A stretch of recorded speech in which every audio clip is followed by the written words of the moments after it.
face. I don't wanna have to lie. I wanted this love to survive. Now when I look in your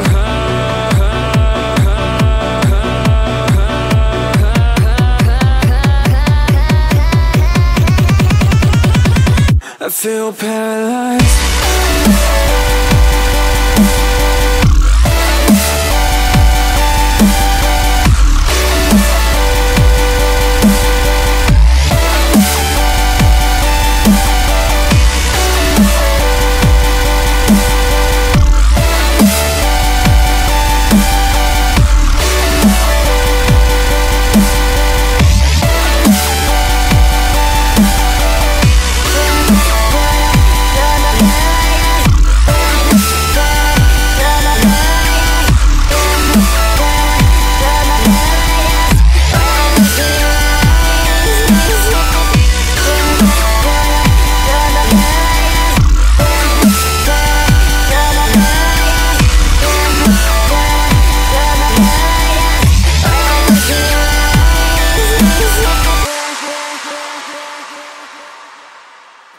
Now I know it's over. I see you passing by, hand in hand, with your perfect light. My body goes numb, feels like someone cut out my tongue. I didn't know a heart could die this young. Oh, now when I look in your I feel paralyzed.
Team back.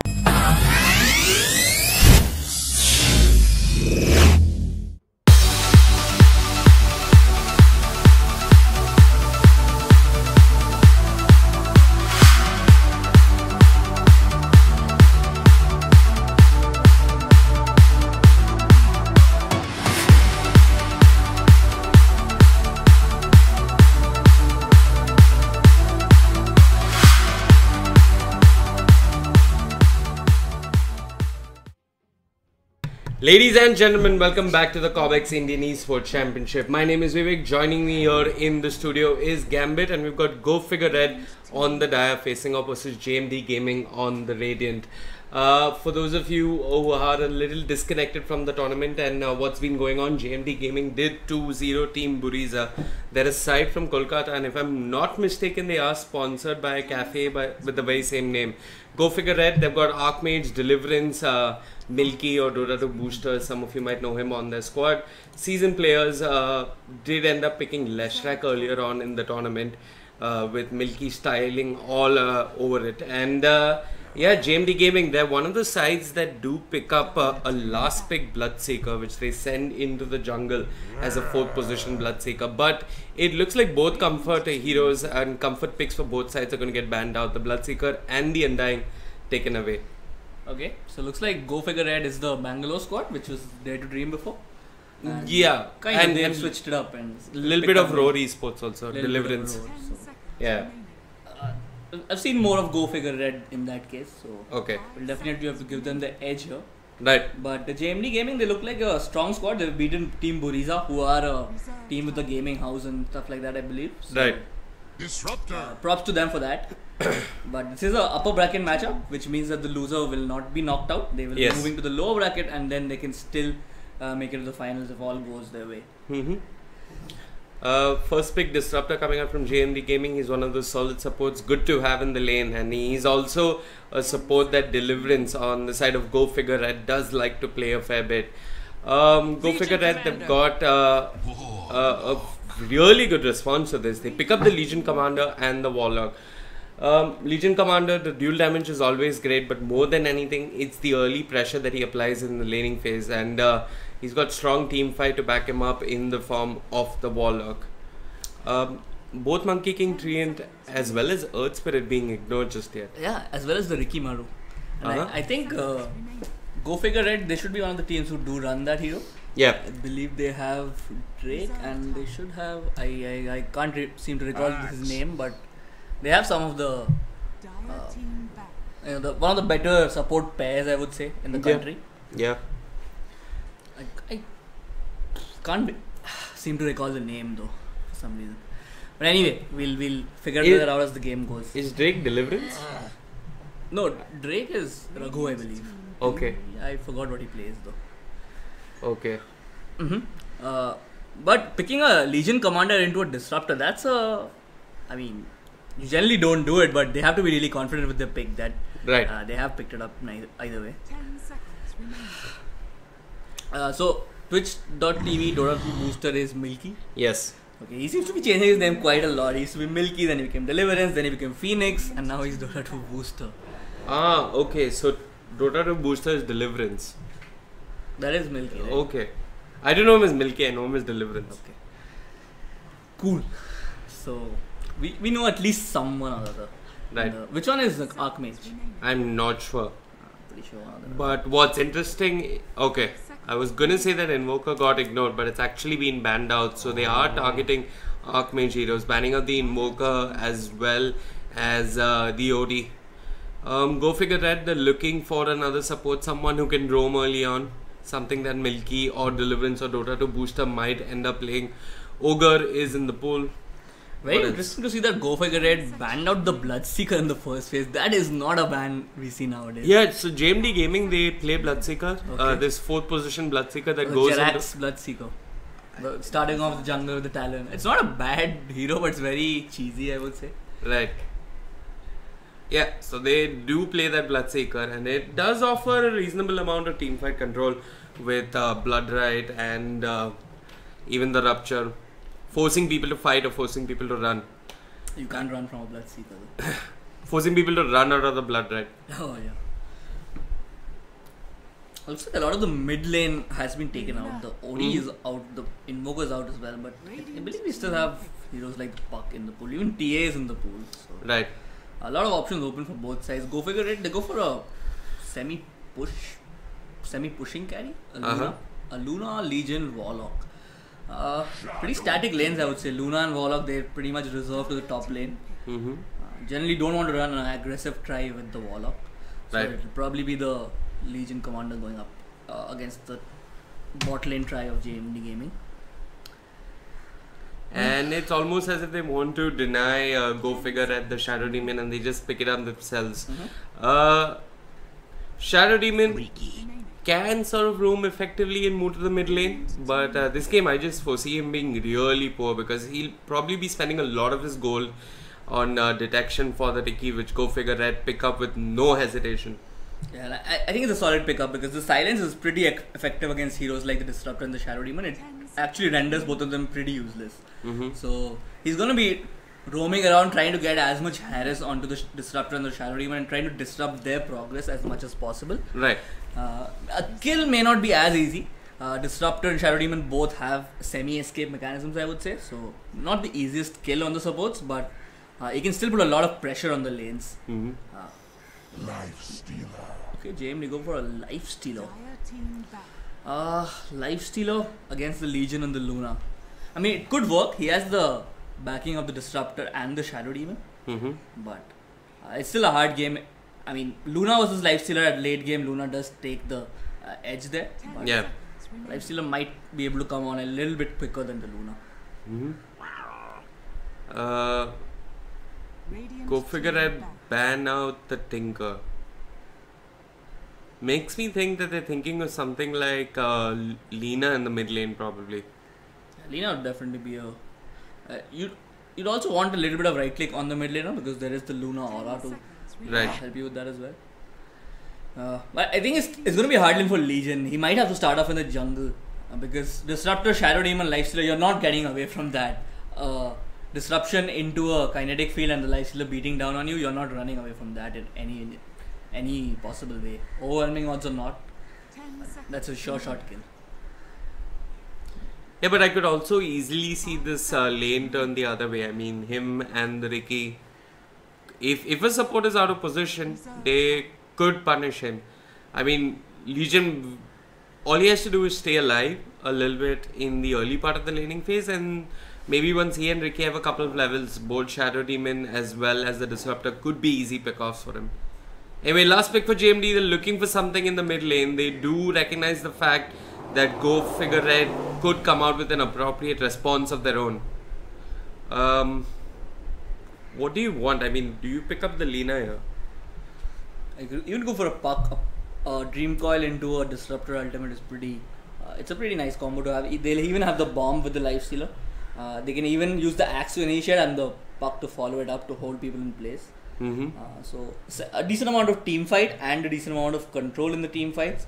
I think Puck is a great pick for JMD Gaming here. It depends on how confident the mid laner is to play that hero. Okay. JMD Gaming, they do play a fair bit of Tinker, but Tinker's been banned out. They're going to go with the Shadow Fiend. If Go Figure Red go for something like the Lina, I'm not entirely sure how Shadow Fiend has a fun time in the mid lane. Ember is in the pool as well. I'm really not liking this Shadow Fiend pick. It makes the entire setup so much easier for Ricky. He can harass the mid laner so much, and if a support does rotate down, then he'll have a free roam in the bot lane where he and the Legion commander can harass the Lifestealer and the other support, whoever is remaining. So Ricky has a lot of leeway in this laning phase. Right. He's going to be able to pressure any lane he wants to. Right. Whoa, look for a Necrophos on the mid lane. That is very interesting. No, that's Milky on the Necrophos. Who's going to the mid lane? Is Milky playing core though? Could be. Could be. He plays the Meepo. That's why he got into the leaderboard as far as I know. Yeah, I mean, he hit 6k playing a lot of Meepo and Arc Warden. Have you seen any Arc Warden picks though in Cobx? No, not at all. Not yet. The hero hasn't had success. He got picked up in Kiev a couple of times. Yeah, but OG picked him a fair bit, right? Yeah, but they didn't win a single game with him. That was the unfortunate situation.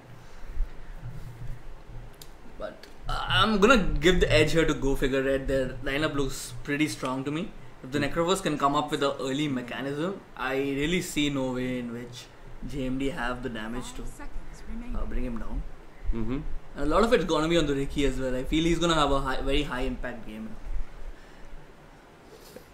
But I think the positive part for JMD is that their ass gets to start off in lane against Warlock and Luna. He's gonna have to shuffle between the jungle and the lane, but he has no immediate threat as such. Both of them don't have enough damage to bring him down. Bring down who? The axe. Okay. So, do you think JMD would benefit by running an aggressive try and trying to shut down the Luna early on, knowing that the Rickie is not going to be in the safe lane offering too much? They could, but then their other two lanes lose for sure because Rickie's gonna harass. If it's an aggressive try, your supports are not moving out the lane, right? So right. It's pretty much your other two lanes are lost because Legion's gonna win his lane, and so will the Necroforce with the help of the Rickie. No one's got a battle pass yet. What's wrong with you guys? Contribute to the prize pool, guys. You guys just might be playing in it if you do well in the open calls.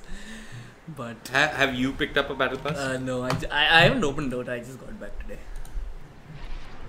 Looks like Shadow Demon is already made a TP into the mid lane with the smoke as well. He's gonna go get some wards down. Try to get as much vision advantage as he can over the Rickie. But it's gonna be a very standard ward on the shrine. Yeah, if what you were saying is correct, which is that Milky is on the Necroforce, then he looks to be playing the core here. Yeah. Go figure it, not worried about switching things up, and this is the winner's bracket after all. They're not going to end up getting knocked out of the tournament if they try something silly, and it is game 1. So if you want to run some cheese, now is the best time. Yeah.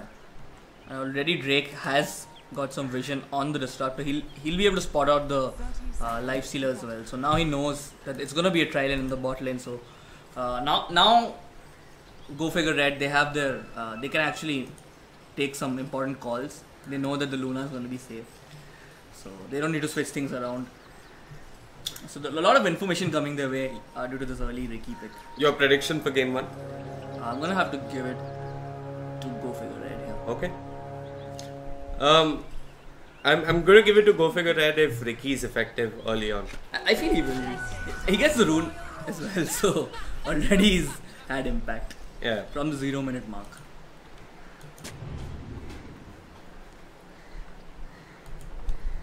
Fortunately, Shadow Demon has a sentry to work with. Yeah, and already the Disruptor, he knows he has to sit behind the SF if the SF has to have any sort of an early game.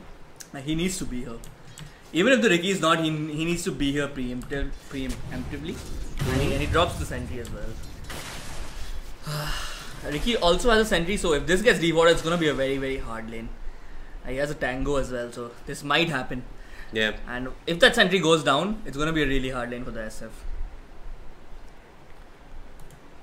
What are the lanes looking like? Paradox on the axe. I think he should be fine. Yeah, he should be fine. He just to trade with the Warlock and then switch between the jungle and the lane. Rickie, he still has that sentry with him. Is he gonna try and pull the D-ward off? No, looks like he just got an observer off. Yeah. That's not gonna get countered. You can't invest so many sentries this early in the game. So they know their wards are pretty safe. He's gonna try and snipe off this sentry though, that's the question. Yeah, but look at the Legion. He's having a terrific lane. There it is. He picks off the sentry and this lane is gonna get that much harder for SF. Fortunately, he did start off with some very nice right clicks in the beginning. So already sitting at 8 souls. So he should be able to get his last hits in more than anything else. But there is still that possibility of him falling here. I think once the Shadow Fiend picks up a couple of souls, he quite easily dominates the Necroforce in lane. Was that another D-word? Yeah, that was a sentry put down by the SF. So yeah, a sentry battle going on in the mid lane, and they need to. I know it's a heavy investment, but it's totally worth it because otherwise the Rickie, no matter how ahead you are in souls, the Rickie is going to be able to get a kill on you.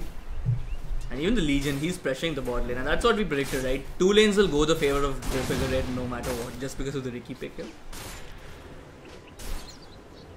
A D-ward action going on in the bot lane as well. Yeah, and now they should know that there is no sentry in the bot lane, so that's a lane which Rickie might want to pressure here. But he's chosen to go to the top lane, try and get a kill on the axe. He's moving in. Axe out of position, Fatal Bond, Shadow Word should be an easy kill. Blink Strike is available to Drake, and with the Lucent Beam, they score the kill. Kape Kumara. Anyway.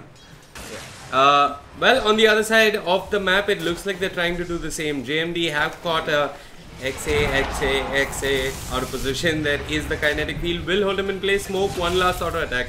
It's actually Disruptor who gets it.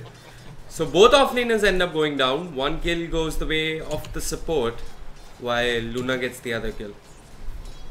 Yeah, pretty weird that he chose to take that path. He could have, I feel he could have, he had overwhelming odds as well. Right. Could have just dropped it, turned around, maybe hoped for a moment of courage to proc, get a kill and then die. Oh, he doesn't have overwhelming odds, my bad. Yeah, he does. Oh, he does actually. Mid lane, Drake, he's positioning himself for that courier snipe. Is it coming out though? It's not even looking like it's coming out. It's a flying courier as well, but they might be able to get a kill on the SF if he just decides to go a little aggressive. But no, looks like he's going to play it safe. Going to play pretty passively. Stay in the trees here. This is not going to work out to be a kill. How's the Luna doing? The Luna has had absolute free farm though. No real contest coming out from the Axe there. I still feel that the early game is going the way of Go Figure Red. Yeah, they are pulling ahead in terms of net worth. Yeah, yeah, sure. Ricky hasn't had that much of an impact as you would have hoped, but he has put a lot of pressure on the lanes, honestly, especially in the supports. Look at the Disruptor and the Shadow Demon. They're sitting and what's the level? Oh, actually Disruptor is level 3, but I feel that it's affected the Shadow Fiend's level though. Yeah, Shadow Fiend is 4, Necroforce is 4 as well. I mean, both of them have been, for all purposes, running a dual lane now. Yeah. Wow, but this is one poor Shadow Demon. He's level 3. He's holding on to 600 gold. Yeah, he should be able to pick up the boots. I think it's that he had to invest in like 3 sentries, 2 sentries, and the Disruptor had to buy 1. So the JMD supports aren't doing too bad. I mean, despite having a Rikimaru to play against, they're not that poor. They've invested in sentries. They haven't died yet. I mean, the Disruptor got a kill even, which is why he's level 4 if I'm not mistaken. He has a full wand, so Disruptor's not looking bad at all, but yeah, I think you'd still want the SF to have a little bit more in terms of levels, so he can start farming the jungle. But the SF's not doing too bad in terms of last hits. I mean, he's keeping pace with the Necroforce, so this Ricky has been rather ineffective in the mid lane. They did get that 1 kill on the Legion Commander, but even Axe ended up falling, so it's an even trade. Yeah, I think if he's got his timings down, he should know that the sentry has expired in the mid lane, so now might be a good time to try and gank the SF. He's still pretty vulnerable to the Necroforce and the Ricky, but I think they're waiting on some mana regeneration for the Necroforce. He's gonna hit level 6 pretty soon, so they're gonna wait for skill build here? I mean, rather the item build for the Necroforce. You think generally you see a Midas into a face boots Midas is what you see, but looks like he's going PT. He's queued up a PT, so I'm not too sure. The standard build is phase into Midas, and he has that plus 50 damage talent as well, right? So what are his talents? Yeah, he has plus 50 damage one.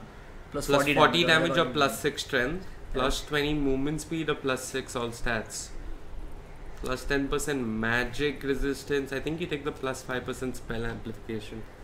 I'm not against Disruptor and Shadow Fiend, I think 10% magic resistance is pretty okay. But plus 40 damage is insane at level 10. That is a skill which you don't expect a Necroforce to come and start right clicking you, but it does hurt a lot, especially if he has phase boots. Yeah, and he's picking up treads as well, so he has a little bit more of attack speed to work with. And with the Midas, he will have some serious attack speed if he does decide to go back for it. Yeah. He's picking up the infused raindrops as well. It's in his stash, so he's got that little extra mana regeneration as well as dealing with at least one raise coming out from the Shadow Fiend. So no one's building a Midas, it seems like, on any of the cores. Lifestealer is going for phase boots. No, I don't think he's going for Midas. Luna generally doesn't build Midas, don't really need it. Can farm pretty effectively without it as well. I would have expected the Necroforce to pick up one, but looks like that's not going to be the case. How's everybody looking in terms of net worth? Luna pulling ahead, Lifestealer behind by around 400 gold. So the pressure that the LC applies in the lane is definitely showing in terms of net worth. He's diving deep. Did pop the death pulse, has the sight as well. Should be an easy kill on the Shadow Fiend. That was not what I was expecting. SF turned around to put a race on the creep wave, which seemed pretty funny because he knew that Necrophos had reached level 6. That is a very, very weird bit of play coming I from think SF. he just hit level 6. Yeah, but you can see the illumination, Yeah. right? You should be able to tell when he reaches level 6. Yeah. I mean, that's a pretty basic thing for a mid laner. And this is Drake doing his finest. I mean, he scouted the axe out. If a rotation does take place and it looks like Milky is moving over to axe, this could be an easy kill. Paradox sees the medium camp, is really tempted. He's waiting. What is he waiting for? For the pull? Smoke screen. They will have death pulse in a bit. Can they chase him down? Is the shrine active? Looks like it's not. Paradox dropping low. He will have his call to work with. That extra armor might just keep him alive, but Drake gets the kill either way. Say my name, TP's in, drops the kinetic field, and he's really lucky to get out of there. Yep. So that's the Riki coming into play, scouting out the axe and Necrophos being played by Milky with a good rotation there. Yeah, I think Drake was also hoping that the axe did a little bit more farm. He was actually, I believe he was hoping that the axe has a tranquil boots which he drops to farm, but now he I does think generally with put it in the backpacks, stash. yeah, you shouldn't be doing that. Yeah. Generally you put it in the stash nowadays, so. But he doesn't even have those, so it doesn't even matter. How's the Legion doing in terms of farm? He's on a pretty okay laning phase. He died once, but he's picked up the phase boots already. And no, he doesn't have the phase boots. Yeah, he has the one completed. I would have expected him to pick up the Iron Talent. Top lane, they're moving on to Disruptor. The Fatal Bonds are there. Should be an easy kill. Paradox, can he get the call? Not with the smoke screen around. And look at this. Necrophos, he's had enough of the lanes. He's looking to repeat his success on the Shadow Fiend once more. Not sure he's going to find him though. Yeah, he's queued up the mech, so he's skipping the Midas. Wants to be there in team fights early on and be as useful as possible for his team. This is a very hybrid build coming out from Milky, honestly. Generally, you go for the arcane boots into the mech so that you can later upgrade into Greaves. But a PT into the mech is not really something I've seen on the Necrophos. Right. Either it's the phase boots and then the mech, and then you don't make the Greaves, or it's the arcane boots into the. Okay. He might not even take the plus 40 is what I feel like. What's his other damage? Plus 6 strength? I think he's going to go with plus 40 damage. It generally always makes sense to go for the plus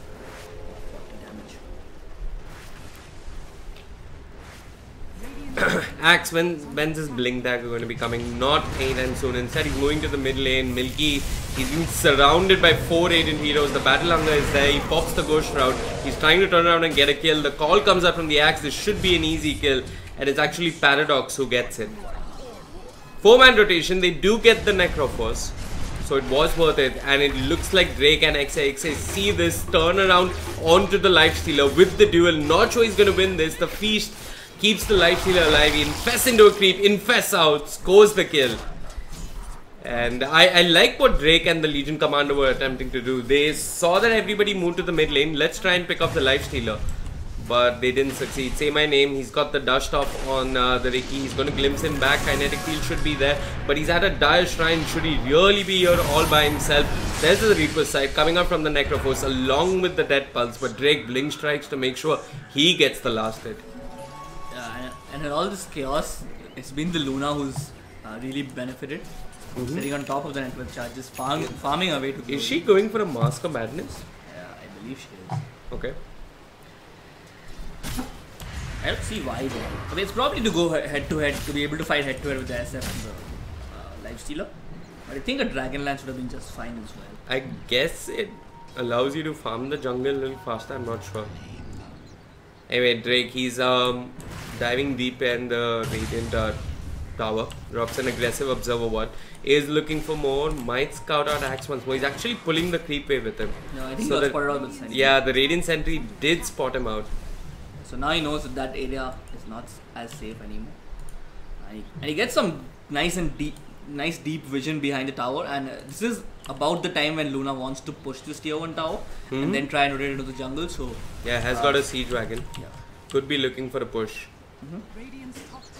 And I don't think Paradox can do too I think much about Paradox this. should just abandon this lane. I mean, he saw the Ricky rotating through the mid lane. Just ditch this lane. Not sure why he's going into defend. He's trying to pull the creeps. This tower is done, mate. Just leave it. Yeah, he knows that he won't really die as much, but and he has 7 walls. Could die. There's an active shrine as well, so Okay. he's feeling pretty okay about it. And finally, the LC's reserved himself for the jungle. They want him to come and join the fight because he has a duel, but he doesn't have a TP. Or finally gets it, the face boost and the TP, so this might be go time for him. Again, Milky is diving very deep. He gets glimpsed back. Does end up getting glimpsed back into the kinetic field. Turns around with the death pulse.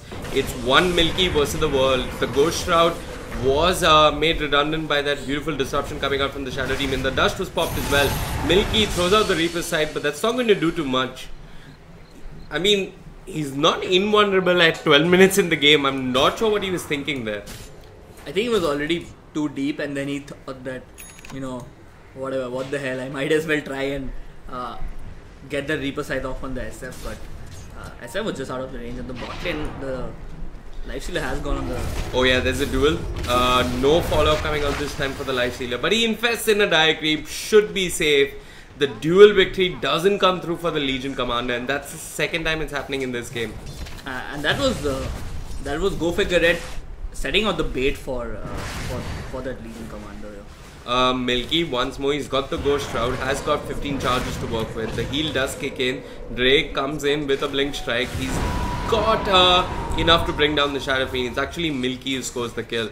Meanwhile, bottom lane, Kinetic Field on the Luna. The drop being committed as well. Are they going to get anything more?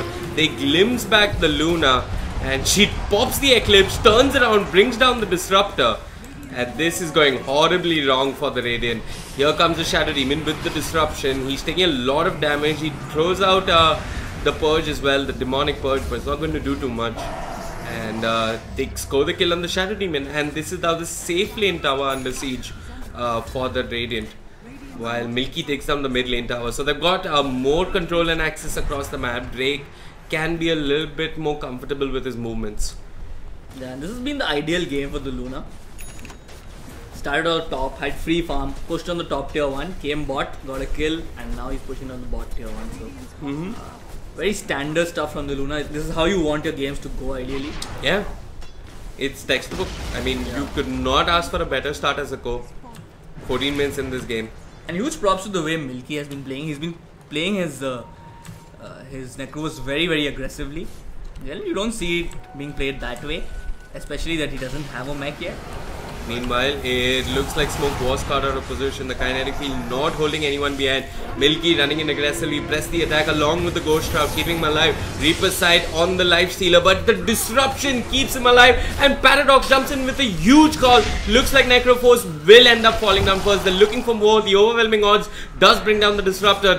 Warlock is safe for the time being, and Paradox is giving chase. He wants his Luna. Luna pops the Mask of the Madness, turns around, the smoke screen is there, Paradox is spinning away, but might just end up falling. Smoke looking for the kill, the disruption, not sure it was on, but Legion scores a quick triple kill, and Luna on cleanup duty will be able to bring down the Lifestealer. Pops turns around with the Mask of Madness, needs to be careful, but ends up getting the kill. Such a risky item, this Mask of Madness. Honestly, I wouldn't have fancied Go Figure to take that fight. Without an Eclipse, you want to take a fight in the jungle. It's not really your best bet. But Luna being ahead in the network department by so much actually helped them quite a bit there. Yeah, and Necroforce fell very early in the fight. Had a wasted Reaper side as well. And he didn't even have a mech, I believe, in that fight. He just picked it up right now. Okay. So, yeah, I didn't see the mech getting used. Yeah, I believe it was in the stash. So it started off really poorly for Go Figure Red, but the sheer amount of farm on their cores, on Luna at least, helped. That Mask of Madness pickup actually, I mean, we were a little iffy about it, but it looks like it actually worked out. Look at this, Milky and his cockiness. I mean, he's diving deep further. The open wounds is there, Ghost Shroud and the mech, but he's caught in the Static Storm. Should be punished this time. It's an easy kill for Paradox. And he did get a wonderful call off in the earlier team fight. And he's been playing really, really aggressive, this Necroforce. He's dived into that area of the map. I think the word you're looking for is reckless. It's not aggressive, but that's You're all the way in the enemy Radiant jungle with no backup. What are you thinking? I mean, sure, the heal is doubled when you have Ghost Shroud, but this is really too much. He's pushing into 3 or 4 enemy heroes without any sign of backup. Like the rest of his team is way back in their own jungle. They're not even on the same side of the river. This is just foolhardy plays coming out from Milk here. Yeah.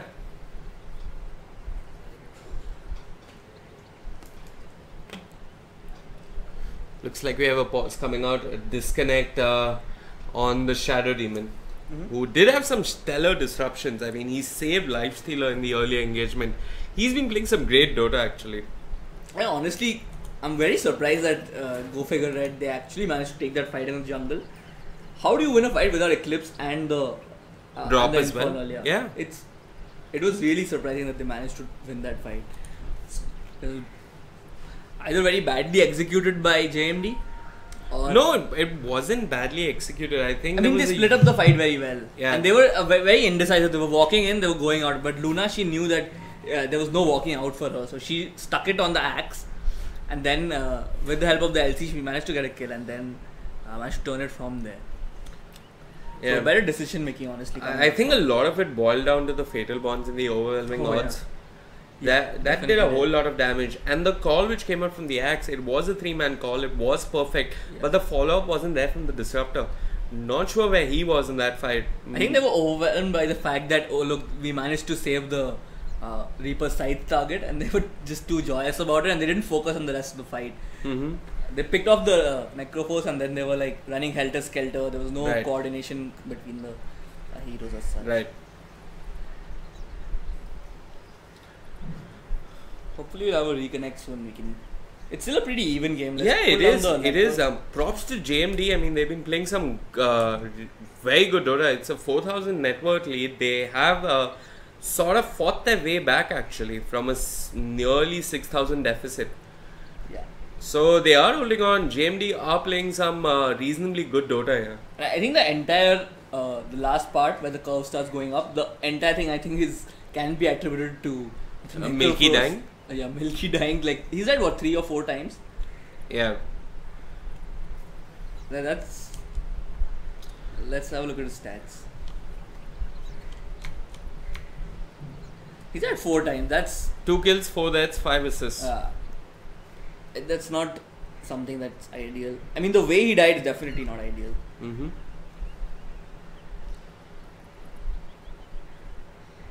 Finally, the Shadow Demon is back in the server, so hopefully we should have a game on our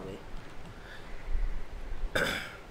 As this game goes later though, it's going to only be harder and harder for the Lifestealer to bring down the Luna. So remind me something, whoever wins this entire match, not just this game, who do they face? They face aggressive fight? They face aggressive fight.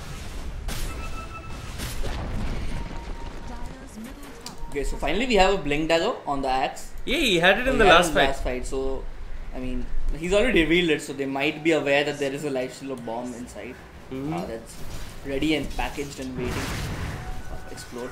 Right. If I were the Radiant, every time I see Milky, I'm just going to move to his lane. Yeah. Milky is pretty much almost always by himself with no backup. Him and try and bait him.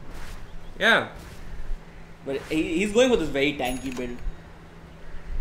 Treads. He's picked up the damage talent and not the +6 strength talent. Yeah, I think there's too much value in the +42.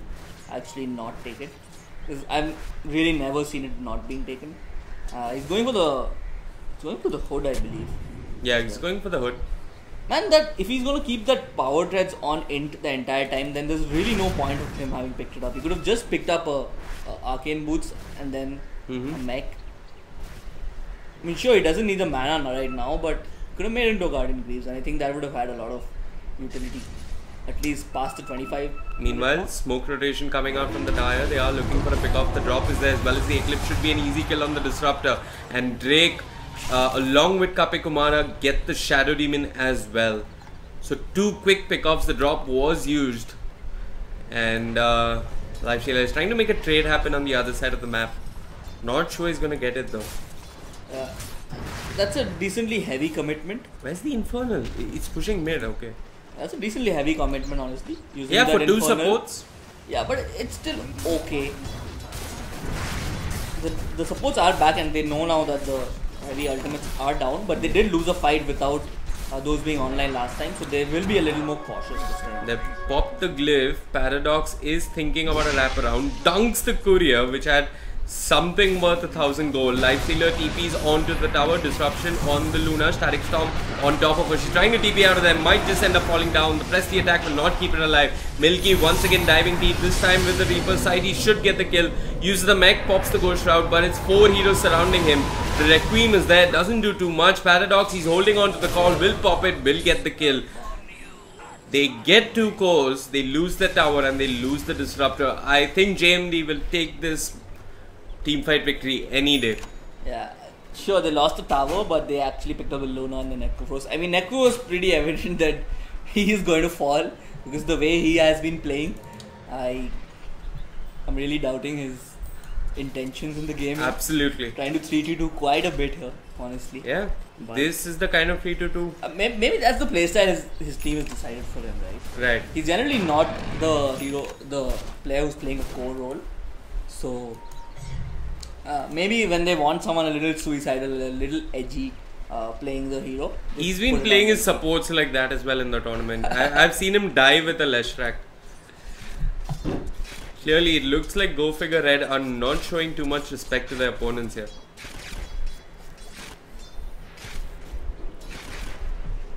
Legion, what's he looking like in terms of items? He's completed his Blink Dagger, is building into the Blade Mail. Axe has his Blade Mail complete as well. Yeah, it's actually a very hard game for the Legion because no matter if you don't duel the Shadow Demon, he's gonna save the dual target, and the heroes like the Axe and the Lifestealer are pretty hard to go for the duel as well. So that leaves only the Disruptor who plays from very far back and the SF. So Right. generally these heroes have been getting saved by the Shadow Demon as well. So it's been a very hard game for the Legion. He's been on point with his saves on the Luna, but more than that, he's not been able to achieve too much. Does he have dual victory yet? I believe he 10. picked up that one. 10 dual victory. Milky, once again, he's trying to catch out Paradox here, but I think Paradox is fine. Looks like we have the Dire trying to group up for a team fight. Paradox with the call onto Milky. Is there any follow-up though? The duel is there, it's on the Shadow Demon, so no saves this time. Milky dropping low, but it looks like both Paradox as well as the Shadow Demon will end up falling. Shadow Fiend comes to the party, the drop is there, Ghost Shroud as well, keeping Milky alive. He's giving chase with the Warlock heal, it should be fine. In fact, he's going to get a double kill with the Reaper's side. Elsewhere, Ricky Manu trying to bring down the Disruptor. 3 quick kills for the Dire. And they're going to transition this into a push. Finally, Milky's play makes sense to me, where he based the enemy team into a very, very bad spot and then they turned completely on them with that Infernal drop. So, this is probably what he was trying to do all this while, but it's just that his team was never behind him before this. So, it does work out finally for him. Can't curse him for can't curse him too much anymore. And they're going to have an easy rush. The Shadow Fiend is not back for a good 35 seconds and he won't be able to fight without his souls either. That duel though was absolutely spot on coming out from XAXA. Got the Shadow Demon, there was no glimpse or nothing to try and save the Shadow Demon just a little longer. And they got the kill they needed. I think they started off the fight by glimpsing the Oh, okay. Then they used the Disruptor. I thought it was a call into Static Storm kinetically. No, Axe wasn't there in that fight. No, Axe was there. I definitely saw the call. Anyway, it's XAXA with a completed Blade Mail, 24 dual damage to his name. And Kappe Kumara, he's becoming a sieging machine. It's going to be a point of time where he just walks up and those glaives start bouncing between your towers, and I do not see Shadow Demon and Disruptor getting anywhere close to mount a defense. Yeah, I think even with the kill disparity, high ground is still tough against the Disruptor, Shadow Demon and Axe Core. Yeah. Even the SF is pretty good at clearing out waves, right? So I think it's still pretty difficult to go high ground. No matter, I mean, they still have a 9k lead, that's what they have, but it's still honestly pretty difficult, I would say. And this is Drake with a completed defusal play. Yeah. So, I mean, he and Legion can pretty much go hunting now. Yeah, they can. anyone out of position is definitely an easy kill. And smoke on the lifestealer, not sure what he's thinking. He's waiting for Zubo to come pick him up. Where is the axe? He's hanging around. It looks like it's now JMD's turn to bait with the lifestealer. Demonic Purge. It looks like XAXA jumps in with the duel on the lifestealer. The Reaper side does bring down the Shadow Demon.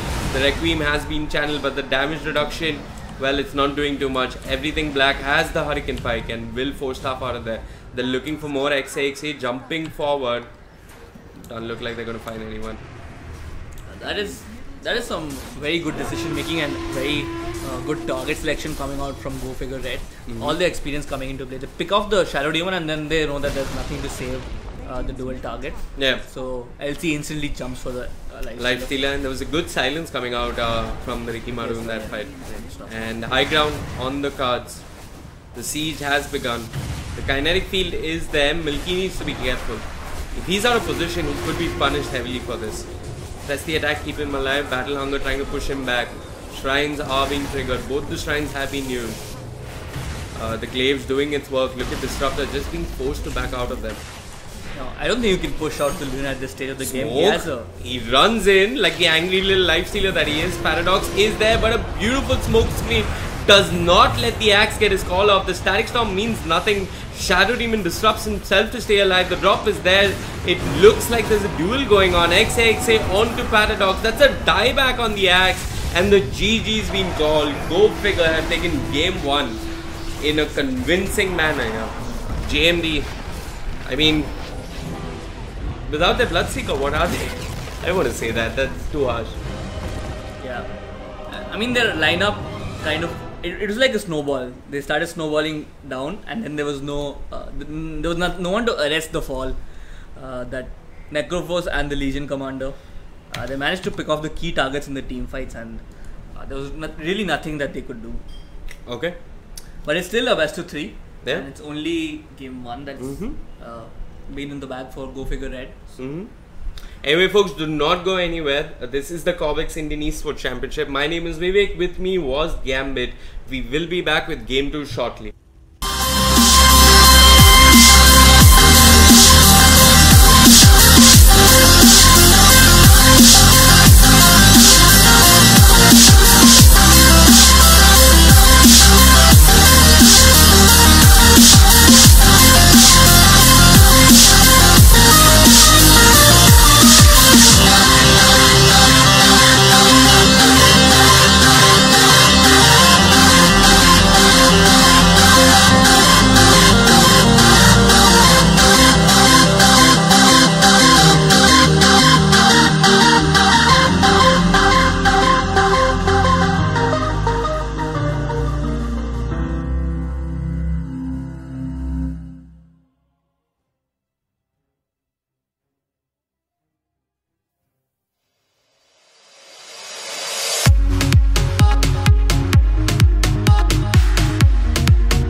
Trace of the night on the way back down from the sky where you left my soul.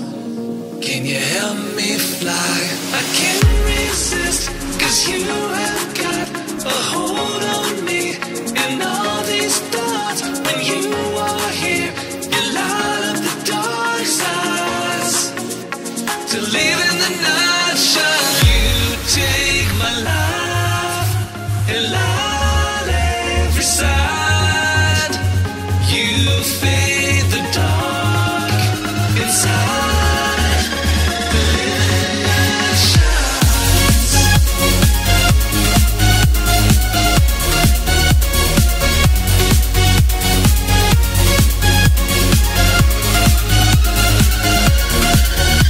The living night shines.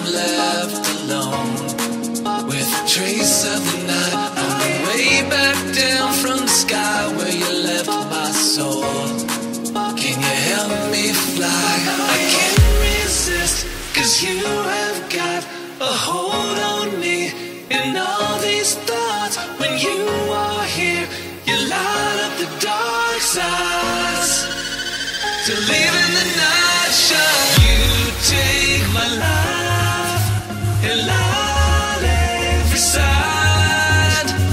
You fade the dark inside. The living light shines.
Okay folks, we're back with game 2 between Go Figure Red and JMD Gaming. My name is Vivek, with me is Gambit, who's AFK ordering food. This is the Cobx Gaming Indian Esports Championship.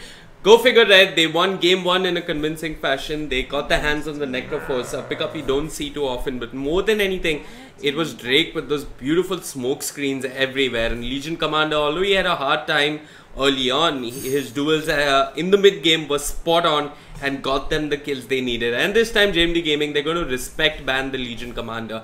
The question is, are they going to ban out the Undying as well? Because it's something that Go Figure Red do play a lot. But first pick does go to Go Figure Red, so they're either going to let the Invoker slip through or the Undying slip through. And it seems like this is going to be an Undying ban. Are Go Figure Red really in the mood for some Invoker? They won game 1. They're quite confident that they can take game 2. If they want to pick Invoker, it wouldn't be too bad an idea. But they're going to go with Necroforce once more for Milky. And how do JMD Gaming respond? What's the best way to deal with the Necroforce in lane? And he's probably coming to the mid lane. What do you want to send mid versus the Necroforce? Once again, a Shadow Fiend? Or maybe something that's a little stronger. How about an OD? Or a Lina?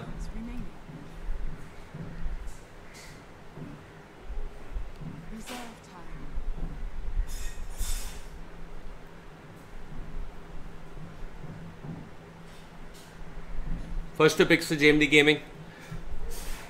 Could just start out with some standard supports here. Monkey King, Treant Protector, Earth Spirit in the pool. They're going to go with the Rubik.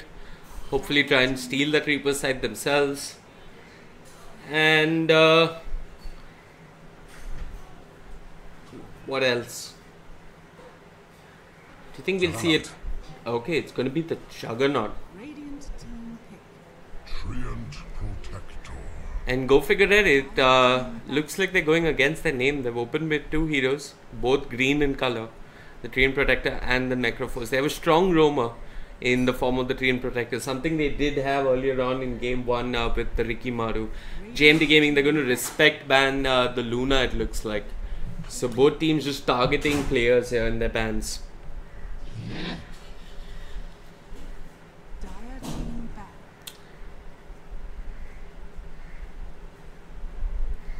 Nyx Assassin gets taken out by Go Figure Red, one of the better counters to the Necroforce, the Mana Burn, as well as the Spike Carapace.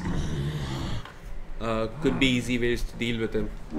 JMD Gaming, they're going to take out the OD here. I'm not entirely sure why they did that when Go Figure did run the Necroforce in the mid lane. Maybe they're reading this as a support Necroforce of sorts.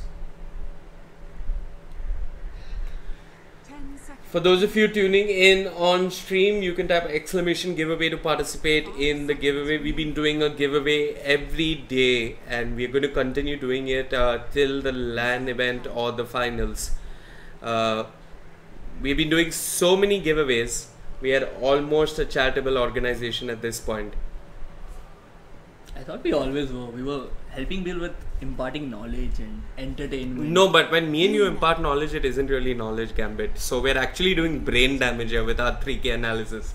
Same Same. difference. Same difference. Same but different. Oh, finally they did pick up the Treant Protector. So Yeah. no Ricky means Treant Protector. Either or the Monkey King. 10 seconds remaining. No Ricky means Treant Protector or Monkey King. 5 seconds. What are your thoughts on Treant Protector? Have you played him in this new patch? No. Dire team I don't play supports. I'm too. If there are carries, I just go jungle with an Okay. LC. I'm one of those people. Okay, I'm kidding. I do play support, but I don't play Treant Protector. I have played Treant Protector, and the problem is nature's guys. If you do not level it up early on, you have to basically stand AFK next to a tree to go invis. If you're continuously moving across trees, Yeah. the timer keeps resetting. Yeah. And it's not like there are easy tree paths to just move easily into the jungle. True that. Okay, this time I go for a Necroforce along with the Templar Assassin. So I think we'll switch things up. Put Necroforce on the safe lane, I believe.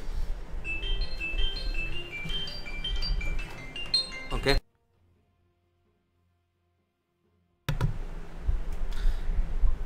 Sorry about that, folks. That was just Vodafone or Idea or someone calling me really concerned about how I'm doing with my service provider.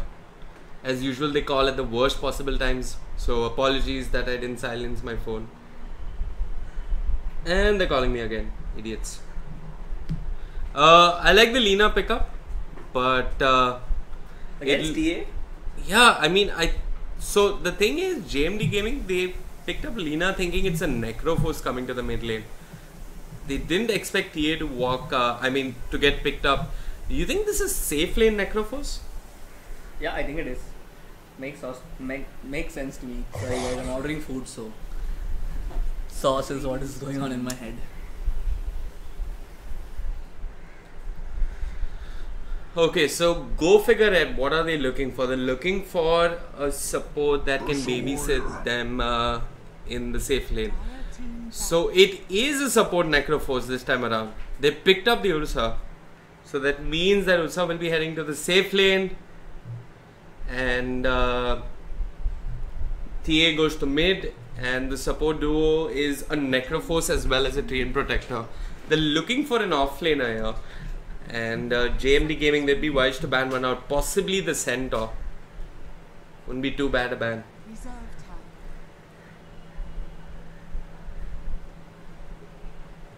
They couldn't take away the Warlock. It looks like JMD Gaming knows something that we don't. Last ban for Go Figure Red, they should be looking to take out a support. Unless JMD Gaming switch things up, run this as a support Lina and pick something like the Ember in the mid lane. Who was rather well versus the TA actually. 5 seconds remaining. I think Abaddon's gonna have a pretty okay lane against Treant, Ursa, and Reserve time. Ursa is good against Abaddon, but Treant not so much, I would say. Okay. He's gonna get his levels more than anything else. Yeah. Then it's gonna be probably into the Midas, into the Radiance, and whatnot. Why don't you share with stream what is it that you're ordering? I don't know, man. All the restaurants I go to are veg. Potato. Potato. I'm trying to get some chicken. Okay, it looks like Ogre is going to be the last ban from Go Figure Red. One of those roaming supports that could make life miserable for the Temple Assassin in the mid lane along with the Lina. Easy setup for an LSA with the Ignite and the Fire Blast. Good ban coming out from them. Go figure it. I'm still not sure what it is that they're looking for. We're assuming that Necroforce and the Treant Protector are supports. In that case, they're looking for an offlaner. Centaur's in the pool. Sand King is there as well. They have a lot of options. I think you can run the Necroforce. Hold on. It's a offlane Necroforce. Yeah. So they pick up the Lion. Yeah, that makes sense, right? With the Lion and the Treant, you should be able to zone out the Abaddon now, especially with the mana drain. Now it's a hard lane for the Abaddon here 10 also. seconds remaining. Necroforce off lane, yeah, not really the greatest. He won't be able to get a lot done against Juggernaut Rubik anyway. Yeah. But they'll have to take whatever they can from that lane. That's a lost lane, so nothing much to say there. And the last pick Slada comes up from JMD Gaming as the secondary support. This is a strange draft. I haven't seen Necroforce offlane. I'm not sure how it's going to work. Go figure red. I hope this isn't a repeat of what Aggressive 5 did versus what was that team? Reincarnated Esports, if I'm not mistaken. No, Baap Ko Marega. Yeah, so versus Baap Ko Marega, they picked this really silly lineup that didn't have obvious synergy, and they end up losing game 2 where Pasol was AFK for 1 second. He had disconnected, and Aggressive 5 were pretty much playing as Aggressive 4. Yeah.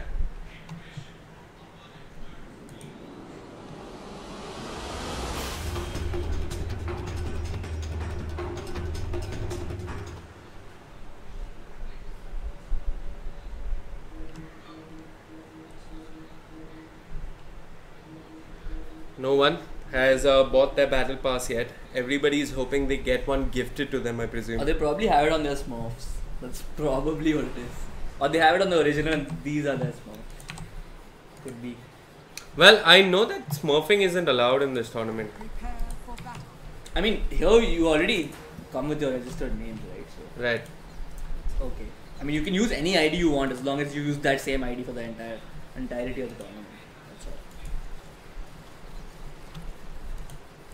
Early ward coming down from the diet, trying to make life miserable for this Necroforce. Are they running a dual lane? It's Milky once again on the Necroforce. So the Radiant being rather fluid about which player plays what role. Who's going to the mid lane then? Looks like it's going to be an Archmage TA.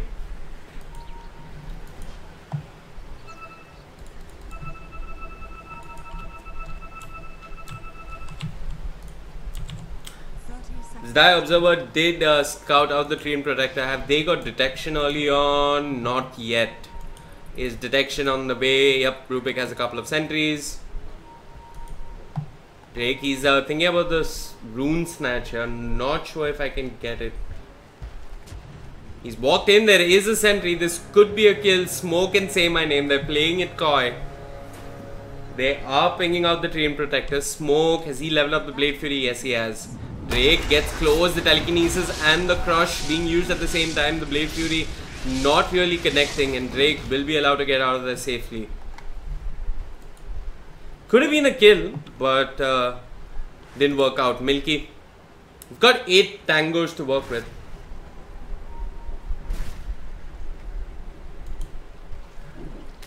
And quick second while I change my settings. Oops, looks like we have some action going on. His Treant Protector caught out of position once again. The Death Pulse keeps him alive. No one dying just yet. Smoke, has he got Blade Fury? No mana for it. It's coming off cooldown. But a couple of auto attacks will seal the deal. It's Rubik who scores first blood.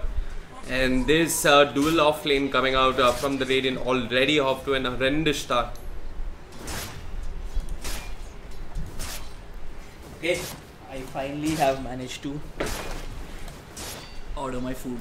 Okay. We already have first blood, what the hell? Yeah, it's Treant Protector who got scouted out by sentries. Treant Protector got scouted by... What is this Necroforce build he went with 7 tangos and 4 iron branches? That is some insane level of regeneration he wants to have. I haven't seen this set of starting items since Dota 1. No, I mean, you couldn't eat the tango branches for yeah, I know. So, yeah, but we used to go with a lot of branches. Yeah. I've gone with 5 branches as far as I remember. 5 branches and 1 tango. +1 stats, value stats. So he's just hoping to get EXP here, which is interesting. But where is he going to find his farm? Hopefully he gets a couple of kills with Reaper side. Rubik coming for the wraparound. He's got the telekinesis. No Fate Bolt just yet. Is trading hits. The Death Pulse is there. They throw him back. Crush into the Blade Fury. This should be a kill. Dota2 booster. He's not got any Ghost Shroud just yet. Either way, Smoke scores the kill. And Drake, all he can do is watch while his offlane ends up dying. Yeah, I think dual lanes are fine. Ursa and Lion should be able to deal with Abaddon. But they still haven't been able to get any mana drain off on him, which is unfortunate. But once they do get that, they should be having a pretty standard lane. How's the mid lane matchup looking? The TA versus the Lina? Wow, Lina is coming out ahead. I think the TA should be able to hold her own pretty okay with the refraction and the meld. But Lina's gonna get a farm, you can't really stop that. And she already has a bottle as well, so trying to push her advantage as much as she can here. Yeah, well, it looks like they did get the pick off on the Abaddon, while Slada did try to rotate to the mid lane. And there is a regen route on the bot lane as well. Let's see if anyone spot. No, there's no vision there for any of the sides, so that is unfortunate. And I think Lina is the one with the bottle here as well, so should be looking at picking that up. But yeah, sure, the Necrophos died once, but I still think it's still okay for him. All he needs is levels, right? Doesn't need that many blasters in this lane. He can't get it either way, so it doesn't really matter. Anyway, it looks like they want to kill him again. They throw him back into the creeps. It might just be a couple of creeps as well as a kill. The Blade Fury is there from Smoke. Drake trying to do his best. Death Pulse coming out from the Necrophos. It's not going to result in anything. And Drake now out of position. The Crush is there from the Slada. And with a crit, it should be another easy kill. This off lane off to an horrendous start. And Kape Kumara does manage to pick up the Abaddon a second time. So both offlaners not having the best of starts. The question is who's going to offer a lot more come mid game with this awful start.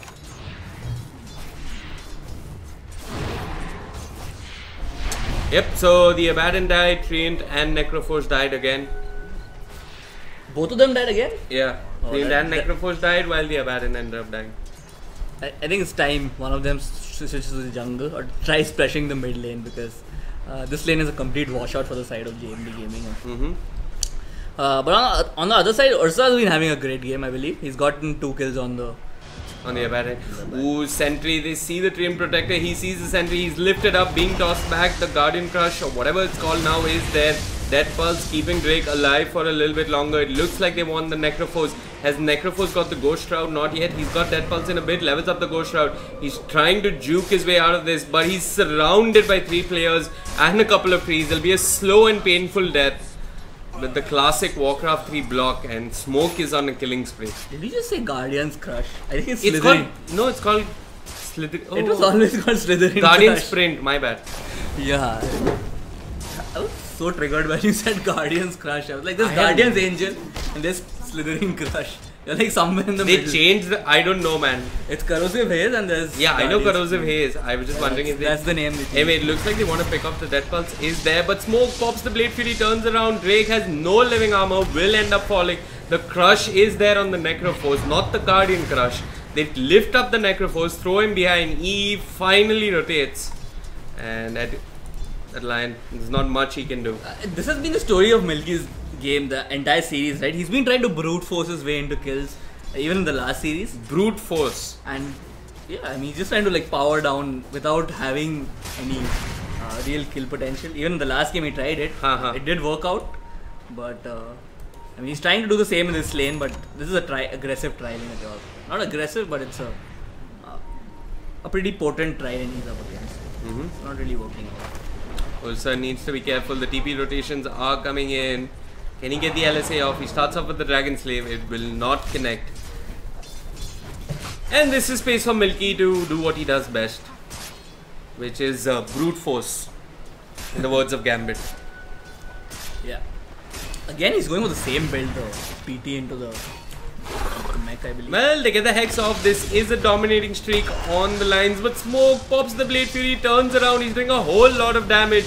The living armor is there on the Necroforce. He pops the Ghost Shroud. That will allow him to stay alive, but can they get the kill on Smoke? Has Lion got the Impale? He's got it. It will connect. And say my name. There's not much he can do. Oh, Juggernaut turns around with the Omni Slash. Scores the kill. This is going horribly wrong for Milky here. Yeah, unfortunately he's had quite a number of last hits, even though he's died 3 times, I believe, or 4 times, somewhere like that. But he still had a pretty decent time last hitting, honestly. Yeah. He's died 4 times. That's massive. But yeah, but the net worth advantage isn't that much, honestly. I mean, it's just 207 gold, 172 gold going the way of the Dire. So although they're dominating this lane, they aren't really pulling ahead by that much. The mid lane seems to be pretty even. What's individual net worth looking like? It's the Juggernaut sitting on top as expected with all those kills. TA and Lina coming in at second place. so do you think it's going to be the Blink first build from the TA? Or do you think she's going to go for the safe standard Destiny? I don't think it's going to be a Blink first build. She's going for PD. Picking up the basic items first before trying to actually make a big decision on what you want to do. I think Blink Mid lane, is okay. The Laguna is there. It's an easy kill on XAXA with the crush coming out from the Slada. So yeah. I was trying to say that the Blink is a okay thing for the TA, considering they have Rosh potential with the Ursa.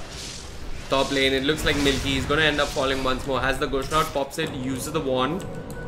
Or actually it was the other way around. Will end up staying alive. Didn't have the Omni Slash, but here comes Slada. And this has been such a high kill score game. It's already 11 kills and it's just 9 minutes in, so there's been action all over, honestly. But It's been action in one lane, honestly. There's been action all over. They got a kill in the mid lane, they got some kills in the bot lane, but yeah, much of it has been focused on the top lane. Yeah. But look at how aggressive Milky is playing. He's so far into the lane, he's not even behind the creeps, he's standing with the creeps in last second. He's quite confident of living armor keeping him alive. They've spotted out Smoke. I mean, it's not helped before this. Omni Slash could be on the way. Smoke does get stunned by the Trim Protector, pops the Blade Fury. Milky, well, he's just walking this off. He has got the Ghost Shroud, uses it, thinks about the Reaper sight, not sure he can get the kill. The living armor buying him some time. One more Death Pulse could be on the cards, but here comes Rubik. The crush is there. He's going to get lifted up in a bit. Omni Slash as well. It's an unstoppable streak on this Juggernaut. And I believe that's purely on the back of killing Milky like 5 times. Yeah. That's... He needs to do something else. He can't keep going back to the lane and trying to, as I said, brute force his way into kills. They haven't even managed to get a single kill on this lane, I believe. Yeah, unfortunately they need the line to come into play here. And here's the line with the lockdown and the Hex as well. Smoke drops the healing ward, should be fine. Bit of a mistake there from the supports. Meanwhile, mid lane, solo pickoff coming out from the Templar Assassin on the Lina. That I did not expect to see a TA solo killing a Lina. It is possible with side traps, but I'm not entirely It's pretty hard though, right? Because you have a stun to work with. And Lina generally has decently high movement speed as well with the Fiery Soul stack. So, I'm not sure how that worked out. Dire's middle tower. Well, the brute force continues. Milky unfazed by dying numerous times. He's died 5 times and he still picked up I have a to PT drop down the at 10 scoreboard. minutes. He's died. 5 times. How many times has he died? He died 5 times. 5 times, yeah, there you He go. still picked up a... It looks like it's going to be the 6. Smoke is there with the Blade Fury. Milky is trying to run away, turns around, pops the Ghost Shroud, uses the Death Pulse. Living Armor, not sure who it was used on, or maybe it just wore off already. Turns around with the Reaper Sight. The Dragon Slave secures the kill. Here comes the Lion once again, a little too late in the party. I think Lion needs to be there a bit earlier if they want to get a kill with the Necroforce. Now, he's being chased by the Slada and the Rubik. The Corrosive Haze is there. He sprints forward. The Hex pushes the Slara back for a little bit of time. Has he got mana? Looks like he hasn't. Will be brought down with the crush. And I'm not sure what you're telling Milky if you're the captain. Now Trian thinks about the stun, don't get it off. LSA will whiff. And Milky is going to TP and go for round 8 of this all over again. Where is he getting the balls to do this? He's died 5 times and then he's creep skipping. What is going on? What is his thought process here? Well, LSA might just be the 6th time something's been stolen by Rubik. It is a dead pulse. He doesn't have mana. He pops the stick, tries to get closer. The arcane boots is there. Have you got a telekinesis? The Dragon Slave will secure the kill. Oh my god, this is so hard to watch. That's what 7 times that he's died. Holy hell. How is this even possible? He's died once every 2 minutes. He comes. How is he even TPing back to lane every time? This is very, very absurd stuff coming from Necros. I think it's time he moves to the jungle at least. I think it's time he goes AFK for a bit. Yeah. Goes and, drinks a glass of water and cools down. I think the heat is getting to him. Finally, he's at least walking, taking the long walk of shame down to the lane. Abaddon, he's doing a little bit better. Is building into the Midas. The mini stun is there from the Treant Protector with the lead seed as well. Here comes E with the Hex. Not going to follow that up with the Earth Spike. Top lane. Smoke. He sees Milky. He pops the Blade Fury. I'm not sure he can kill him all by himself with the living armor coming into play. Yep, he should be fine. Oh, this is the first time they've gone on Milky and not managed to bring him down. Yeah. I think I'm more relieved than he is at this point here. 4-12 is the score, but Ursa, I think this is Rosh time. They should. He's going for the tier 1 first and open up the map a little more. Yeah. Keep the dire heroes guessing and then try and go for this Rosh. But there is ward coverage, I believe. No, there isn't on the Rosh but yet. No, not But yet. as soon as he goes missing from lane, they should know that it's happening. Slara, has he completed his blink? He's getting there. 30 minutes too early for position Slara. Yeah, but he's doing actually quite decent with all the skills on Milky. Well, here comes Ursa. And this is the same way that they played the Luna as well. They got the bot tier 1. He free farmed pretty much the first 10 minutes. Then they got the tier 1. They rotated and got the tier 2. Yeah, I mean, obviously you should be free farming when the enemy opponent just keeps going to the safe lane to kill Milky over and over again. Yeah, I think I got it now. So last game what Milky did was this more or less exact same thing where he played balls deep, fed a couple of kills, and then they used him as bait, and then the other team didn't realize that it happened. I think they're trying to do the same thing again. Okay.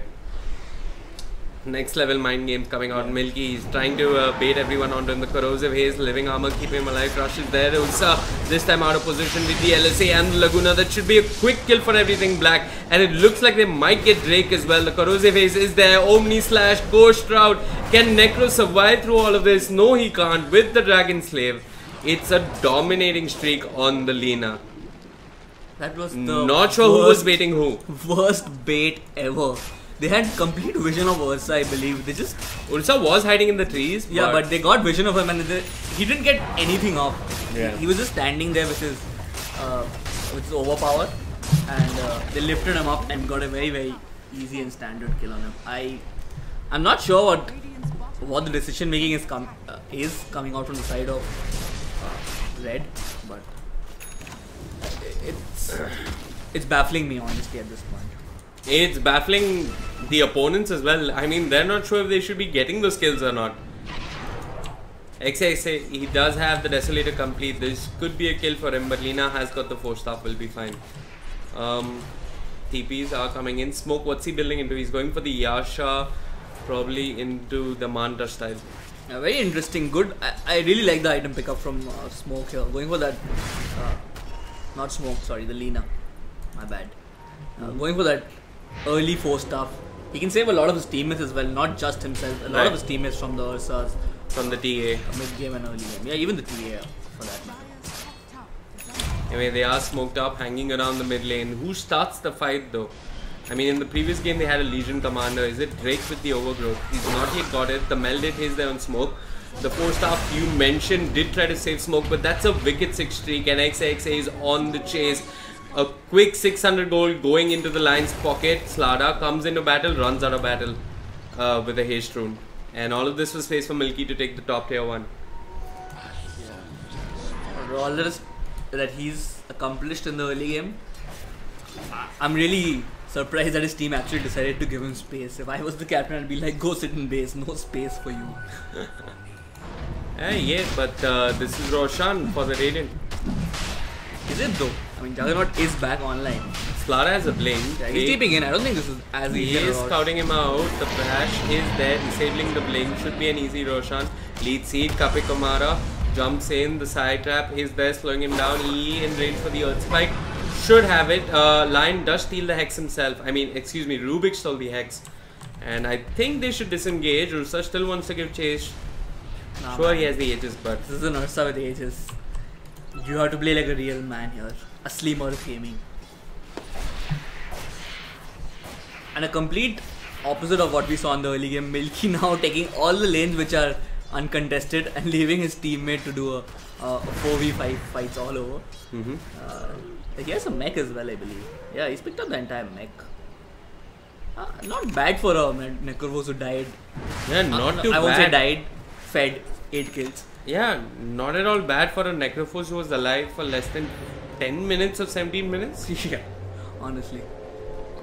Where's Archmage? I'm not sure Archmage is playing. I believe he's playing the TA. I'm assuming this is Archmage because someone in chat was saying Archmage is no more part of the squad. I'm not sure. I'm pretty sure it's Archmage. I mean, if someone said it, then I'll take their word for it. Though we get a lot of trolls on chat, but I'm a naive and honest Dota2 caster, so I take everyone's word for what they say. I mean, if your life has come down to trolling us about who Archmage is on chat, then I feel bad for you rather than myself, honestly. I do remember one of the games where Archmage was there in the lobby, so one of the earlier games. I'm pretty sure it's still Archmage. You can't change rosters in the middle of the tournament. That's true. Can they change the course of this game though? I mean, they popped the smoke, they're looking for a pick off, they do have some vision. Who's going to initiate is my question again. Is it Drake with the overgrowth though? Lion, has he picked up a blink just yet? No, he hasn't. Who's going to bring down the Abaddon? Slada goes in, corrosive haze on the Necrophos. The Dire's best friend at this moment. I honestly think they could have given the Aegis to Radiant's top tower Yeah. is under attack. Ooh, Tree, and he's been caught. Detection was there. The crush is there as well from the Slada. And it looks like this should be a slow but sure kill. Zeus is bottom time pops to get the kill on the Dream Protector. And Laguna on the Necrophos. He's still staying alive. But Smoke with the Blade Field should secure the kill and get a clean escape. Kapikumara hasn't yet secured any kill, but the 3-man Earth Spike from the Lion might just be enough for Slada to fall. Zeus does manage to bring down the TA as well, and this is an Ursa out of position. Aegis on cooldown. All they get is a Slada, and they pretty much lose everybody other than the Lion. This game is going so wrong for Go Figure Red. all it cost was a buyback on Lina. I think they're pretty okay with it at this point. I think the Treant had time to pop an overgrowth. Even though he was dying, it would have been a 1 or 2 man at max overgrowth. But I think it would have had an impact. I'm not sure why he decided not to. Yeah, you should And just the- pop the overgrowth. Yeah, the entire fight, the Ursa really didn't. Ooh, mid lane, Milky is gonna die again, pops the Ghost Shroud, does get a quick burst of heal, Mech coming off cooldown, but he's being controlled, he's being brought down.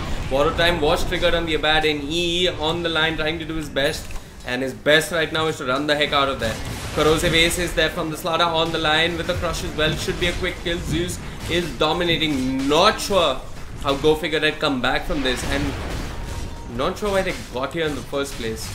What was the plan though? I think Milky got them here. Single-handedly brought his team into this disastrous position in the mid game. 0, 10 and 3. This is really hard for it. It's not just the kill score, but what has he done? I mean, Yeah. I I haven't seen a single Reaper side that kill anyway. yeah. Even the Ursa, he needs to be much more farmed. Honestly, he can't be sitting at par with a Juggernaut and expect to have a lot of feedback in the team fights. Especially with the Lina going for a forced 4-staff pickup in the early game. It's really hard for the Ursa to actually get him. Dire's I think So Ramesh Senthil on chat says that these guys are playing next to me and Archmage is not playing. I don't know who to believe. Anyway, the Manta style is complete on the Juggernaut. And the Radiant, things are not looking that good for them.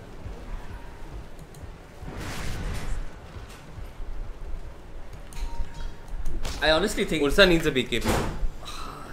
so hard, but if you go for a BKB, you really have no kill potential. Even if you get a BKB, or whoever you're gonna go on, it's only the Rubik who can go on then, and he too gets forced up. And meanwhile, while we are rambling on, there is a kill on the TA. They're playing like it's a pub game, honestly. Like one guy is triggered, the other guy is farming in the enemy jungle. I really don't know what to say about this game anymore.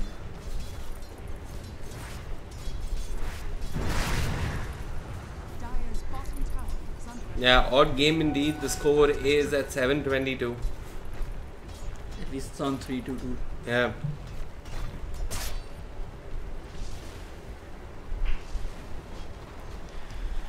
What can we say about this game though? Like, there is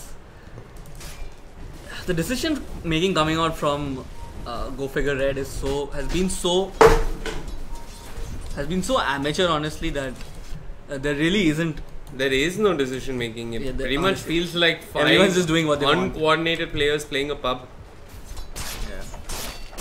When they finally have some eyes on Juggernaut and they know there's no one behind him, will they try and go and put a kill on him? But no, looks like they're still scared to do it. He's just being tailgated by the Treant. But backup is arriving in the form of Lean and the startup. They Yeah, are they smoked pop as the well. smoke. They're moving to the bot lane. Drake starts the fight out. Smoke pops the Blade Fury. The Overgrowth will hold him in place. Have they got enough to bring him down? It could be a huge kill with the finger. It's not enough because of the beauty of a 3-man crush coming up from the Slara. EE runs in with the living armor, destroys the healing ward. Did get the Earth Spike off. He's being chased. This might just be a dead on the line. It will be indeed. And Say My Name Who scores the kill. Here comes Yusaware. Slams the ground with the Earth Shock. Takes an opening slash. Pops the Enrage. Now it's Dota2 booster or Milky falling to the Blade Fury coming up from smoke, and here's a Baron doing a whole lot of work, keeping his Rubik alive. XA out of position. The LSA is there. He's going to end up falling. They've got enough spell damage over AoE, and this looks like it could be a kill. XA blinks into the trees, pops the Melt Strike. Is he going to go unpunished for this? His Blink Dagger is coming off cooldown. He will have his TP as well, and I think the TA does survive. Well then, this is looking absurd at the moment. They couldn't even get a single kill off that. Their target selection has been horrible. Going for the Juggernaut, using their Overgrowth to root him down while he was keeping away. And then But no follow-up damage. That was the problem. The TA wasn't there. Ursa wasn't there as well. And there was a stolen finger on the top of everything to secure the kill on the next two kills. I think the game has gone out of hand at this point.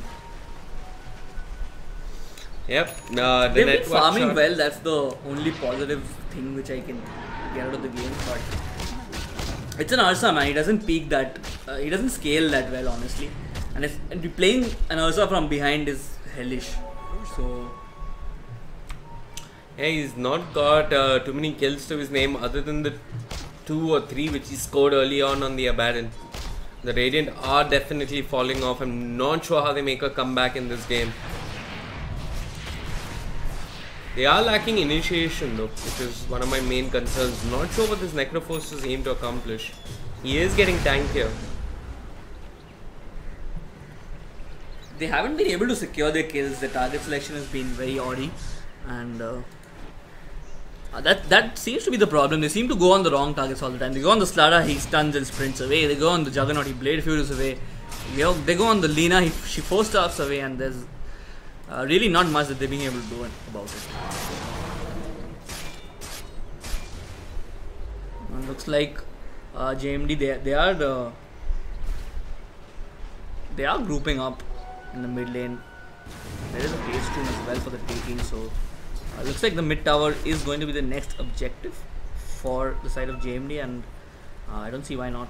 What has the Baden got? Has he picked up a major item yet? No, he's gone for the Solar Curse and the Vlad. So playing the sacrificial aura provider for his team. Okay, what do you believe? What do you think about Solar Crest? Is the item broken? It is 75% mana regen, Dire's top tower crazy evasion, and it's too less. What it gives you for that amount of gold is insane. The item is okay, but for its price point, it's too much. It's Yeah. too less. It's too less. Yeah, it's too less a price point. Makes sense. I think that's pretty much the consensus here. It's a great item to siege, it's a great item to use offensively, its cooldown is low. You can just keep on throwing it out. Who was the refusal though? I missed that. Was it the Juggernaut? Yeah. I picked up the Manta, the refusal. Yeah, looks like Blink Dagger is going to be his next item. I think after that, Necrophos is going to have a really hard time. You can't go Shroud once you get, and even if you do, you get this, you get diffusal and then Omni Slashed. Looks to be a really hard game, honestly. I think JMD are waiting for the next Roshan, but that is giving space to the TA to farm. I think TA has a lot of potential in this game to scale. Does match up against Lina. Hold on, they've got the Dream Protector, and it's a dominating streak now on the Juggernaut. Slara has queued up the gem. It looks like JMD want to end this quickly and clinically.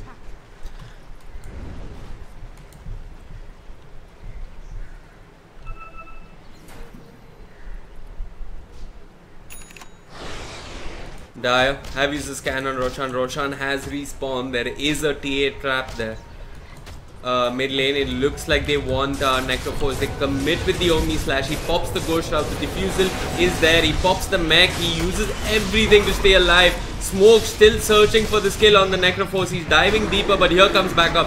It's an enraged Ursa Warrior. It's a dominating streak that's come to an end. There's a two-man LSA. XA stands with the BKB, but he's not able to do too much. On the back lines, a two-man Earth Spike coming up from the Lion. Mana Drain onto the Abaddon. He's still got the border time to work with. He's doing a whole lot of damage. Ursa dropping low, might just end up going down. The Crush will miss, but he blinks out of there in the nick of time.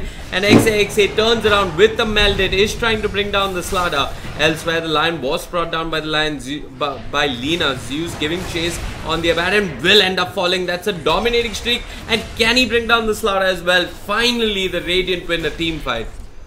And they lose only the Lion and the Necrophos there. And get 2 cores in return. I think at this point you can't win team fights without losing anybody, so it's okay that they lost the Necrophos and the Lion, but they should have picked up quite a few streaks through that team. Yeah, 2 dominating streaks, one on Abaddon, one on the Juggernaut. It's a huge gold exchange in that recent team fight of nearly 3,000 plus gold. And it's a huge EXP exchange as well. Meanwhile, it looks like Lion did end up falling once more. Kape Kumara does manage to pick up the Aegis.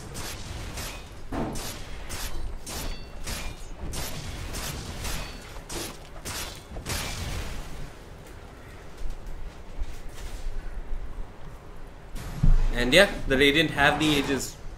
Do they group up once more? Have they got enough to take a team fight and maybe take the game away from JMD?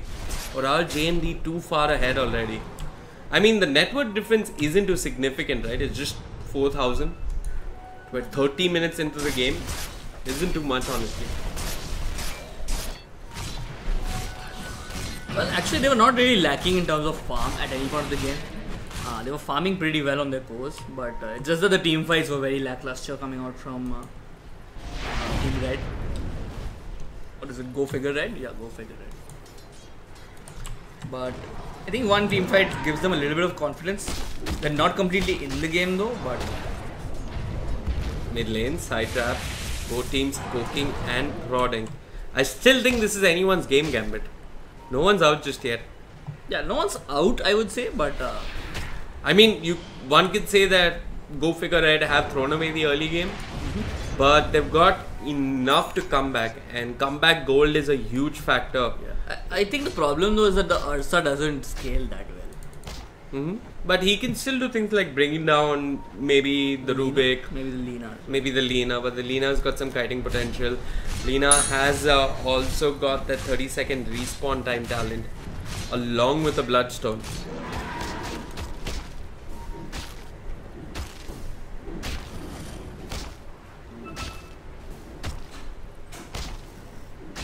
Those of you just tuning in, this is the Cobx Indian Esports Championship. My name is Vivek, with me is Gambit, and this is game 2 of a best of 3 series between Go Figure Red and Team JMD Gaming. Go Figure Red did win game 1 and it looks like they want to win this smoke, but Slara ends up breaking the smoke, gets X'd up immediately, Reaper Sight and the finger. He's been brought down before he can get any spell off, and Milky is searching for more. Rubik has stolen the Reaper Sight. This could change the tide of the battle, especially with the Laguna Blade on the Lina. Yeah, but I think it's going to be a pretty easy objective now for Go Figure Red. They're going to go for the top tier 2 and they shouldn't be defended. There's no reason to defend it 4v5. It doesn't even make sense without your primary initiator, which is the Slada. Well, they've got the Abaddon, who's holding on to a gem. They are thinking of defending this. Rubik needs to be careful. He's getting pinged out by the Radiant. But yeah, it looks like this tower will just end up falling. Go Figure Red going to attempt high ground though, with Lina split pushing across the map. I don't think so. Yeah, the TPs are coming back. It's Milky who will come to defend.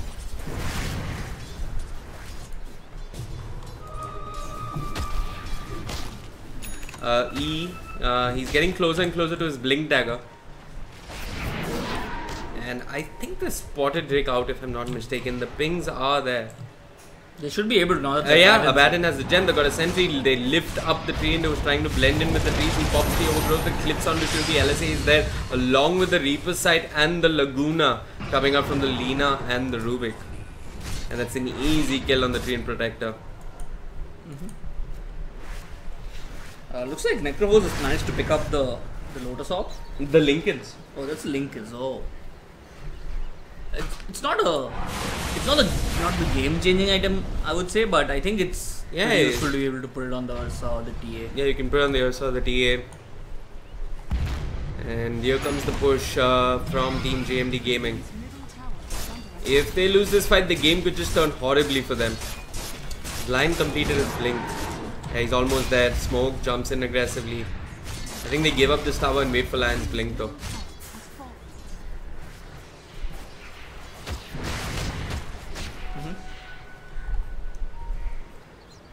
Has the Juggernaut picked up new items? He's got the blink and looks like he's building into a butterfly. I think I can go with that. Considering I'm up against the TA and Alpha, that makes a lot of sense. This is the game TA builds a Bloodthorn. Sorry, actually an MKB, because you can just mount out the Bloodthorn. So yeah. I mean, TA generally always build Bloodthorn nowadays, right? So, yeah, but yeah, this is the game for an MKB if nothing else. Maybe even force one out on the Ursa. Ursa is building into his BKB. Top lane, XA. He does cut them out. He's got the Blink Dagger. He's got the BKB as well. Should be fine. A boss comes out. And lag seems to be the issue here. He's already used his Blink. Do you think he can get away? Should be able to. There's a line to back him up. BKB TP. Yeah, there's a line to back him up as well. Can Lion get away though? Lion's got his own Blink. Yeah, Lion has a Blink. Okay, we're good to go.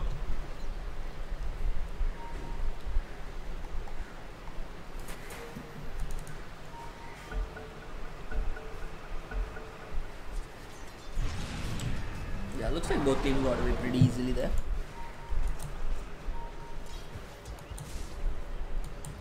But Ursa, I believe his Aegis is about to expire. Oh, Slada already dropped from the game. Looks like the lag didn't really get fixed. Kind of dropped.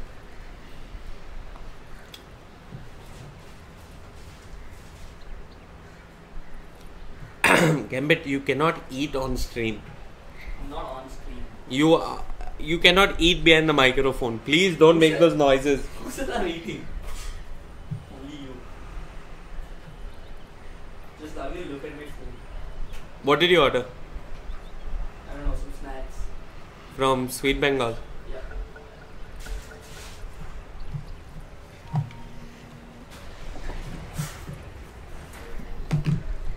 Okay, looks like Sarah is back. The gold lead has dwindled out quite a bit. 5k at 34 minutes is honestly not a lot.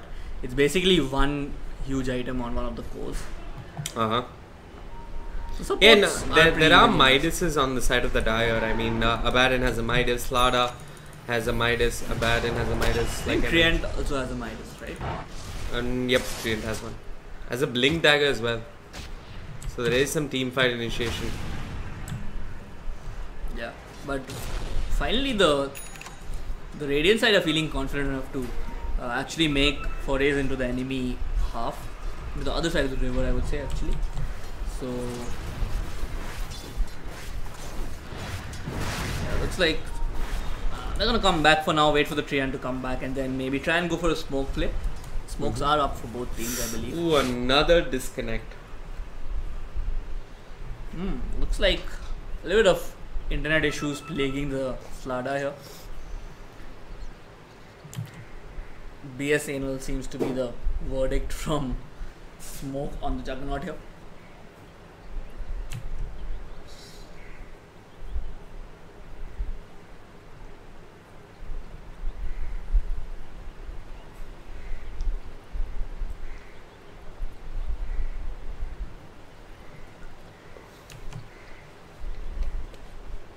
Okay folks, looks like we have a minute or two.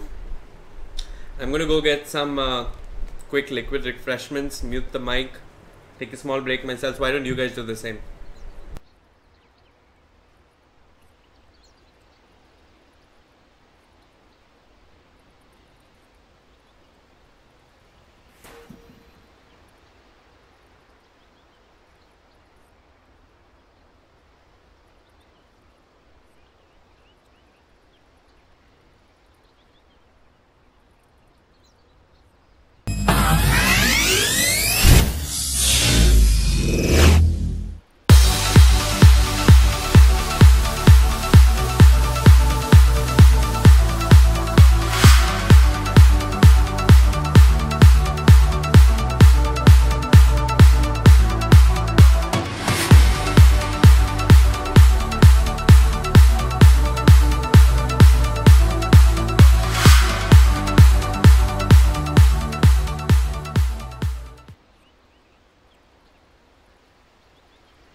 Okay, I guess that's the end of a quick break. Both players are back from their respective disconnects. As are we. As are we.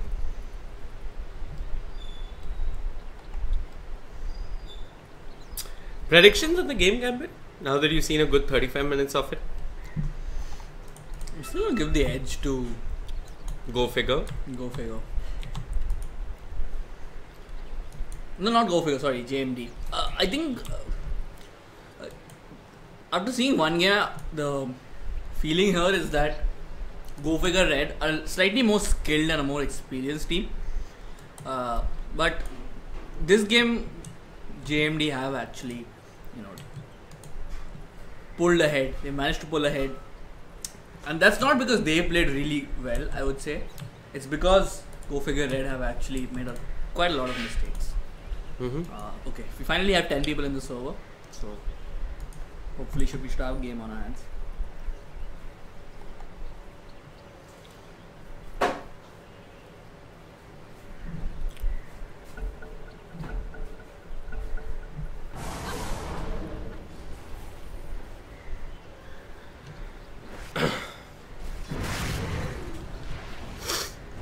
Well, looks like the Dire were thinking of grouping up and pushing. The Aegis is no more on the Ursa.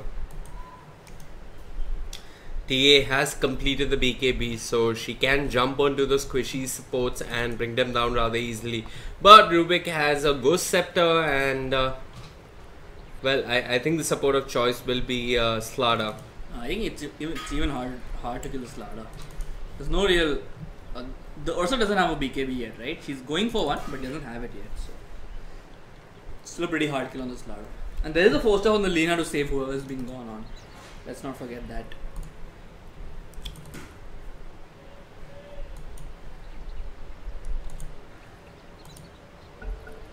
Looks like we're good to go. Both teams are around the Rosh pit. Rosh may respawn in a minute 23.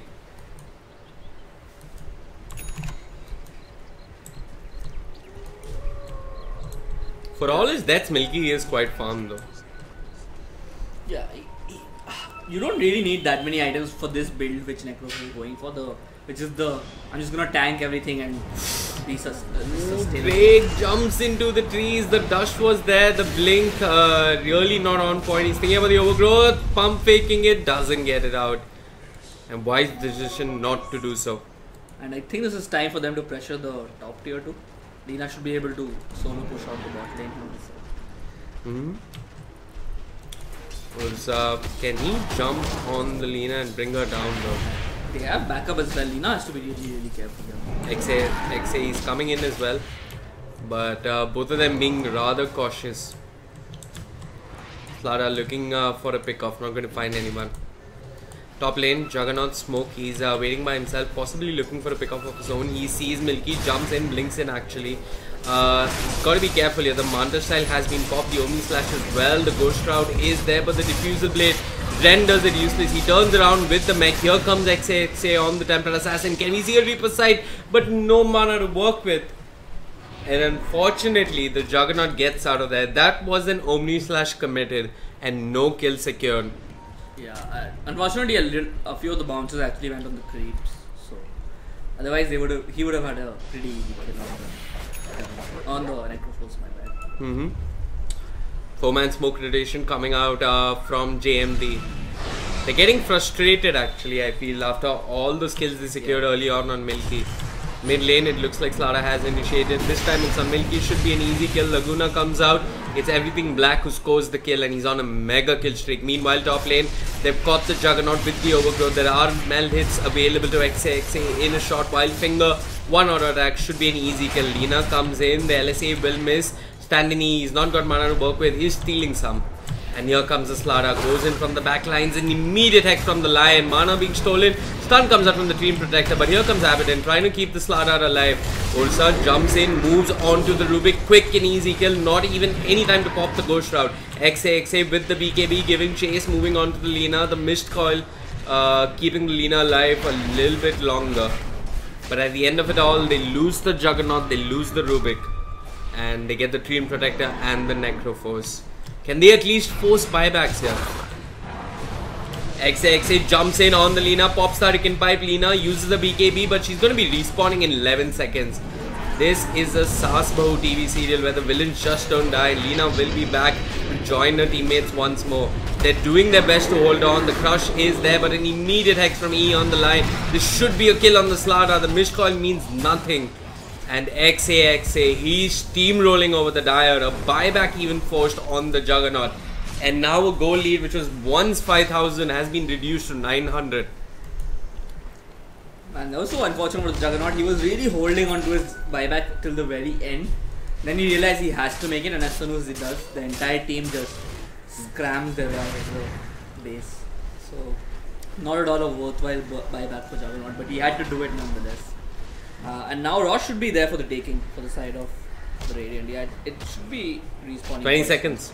Yeah, but Slada will be there as well, so we might have a kind of a Mexican standoff near the Rosh pit. Fortunately, the Raxus did not go, neither did the tower, so the shrines are not there for the taking. But quite a heavy loss for the side of JMD there. Yeah, E with the control coming out from the line really. Yeah. And with his Blink Dagger, he's been making some great plays, setting up a lot of kills, enabling his cores. providing the lockdown they need to bring down the opponents. Lina has picked up a Ghost Scepter as well. I honestly think as a TA you probably go Diffusal next.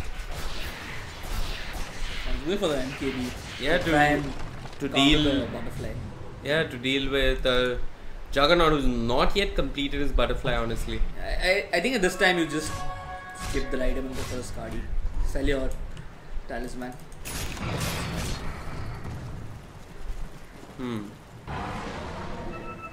Do you think Heaven's Albert would be worth it? Nah, it's a waste of a slot in Juggernaut. I don't Yeah, even think the tier needs to go for a MKB. yeah. A Bloodthorn would have been just fine. But you can shrug off the Bloodthorn with Manta. It's true. But it doesn't have the butterfly yet. Yeah, he saw the talisman, so he's preemptively queued up the MKB, which is now complete. But at some point he's going to be needing a Diffusal as well. Ursa needs a Diffusal as well too. Because you've got Ghost Scepters on the Lina, on the Rubik, who else? Slada has the 4-star, that's it. Milky! Making sure that the late game progresses like the early game. But he's not scared. It's going to be a lot of fun. TA picks up the Aegis this time around. Has more damage to work with, so understandable that they choose to give it to the TA. Who picked up the cheese? I believe it was the third one as well. It's on Milky. Cheese is on Milky. It's getting closer and closer to that Shiva's guard. Yeah. Create any new items. He's got the blink. He's queued up the Solar Crest. I think JMD looking out of sorts here. I'm surprised they didn't know that Roshan was going on. They didn't want to contest it. yeah, they look very flustered. They were having a good game in the early phase of when Milky was feeding, but brute forcing in inverted commas. Anyways, mid lane, it looks like XX is going to be doing a bit of brute forcing of his own. He's going to stay alive. The Laguna was entirely wasted thanks to the refraction. Earth Spike stolen. E might just end up going down. XX is still alive with the living armor. Milky's come to the party. He wants to bring down the Lina. He's not got the Reaper sight. It was already used. He's charging forward with the Ghost Shroud. And here comes the side trap, slowing down the Abad. And there's a two-man Earth Spike, this time coming up from the Rubik. XXA jumps in aggressively. Borrow time means not too much damage coming up from the Templar Assassin. And looks like Milky will end up falling. They threw away their advantage and their ages. And now it should be a kill on Kape Kumara, who pops the BKB. The Overgrowth is there. Drake ends up falling after getting the Overgrowth off. And Ursa on the chase. Should be an easy kill. Is the blink coming off cooldown? He pops the enrage, he's staying alive, will end up going down. I think we said JMD were looking flustered and now Go Figure just went in through. Yeah, I think that was them feeling overconfident after having made a sort of a comeback in the game. Pushing too deep into the enemy tier 3, not really required. They could have gone for the trade, the Slardar for the Lion and back off. But I mean, they did give up the Aegis as well, so. Yeah, they gave up Aegis, they're still holding on to cheese.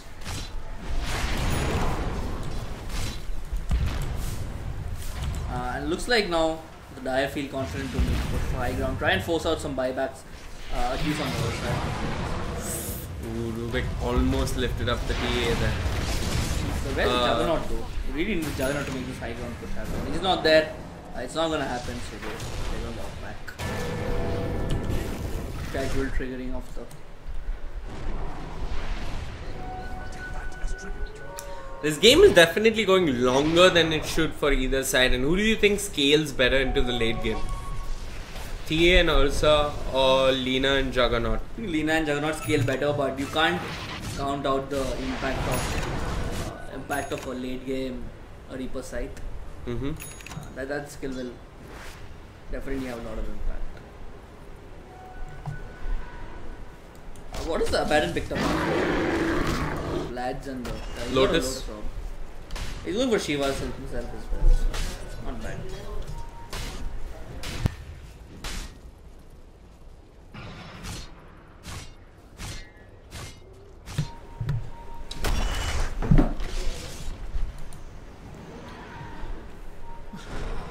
Rubik's gonna have a pretty decent time. There's always going to be high impact spells to be stolen. Like Yeah, that Earth Spike steal was absolute value. any spell from the Lion is going to be good. Any spell from the Necro is also going to be good. Ooh, they triggered his Lincoln, he's popped the Shivas, he's got the living armor, smoke going to work. The overgrowth stolen from the Rubik does manage to latch on to the Necroforce.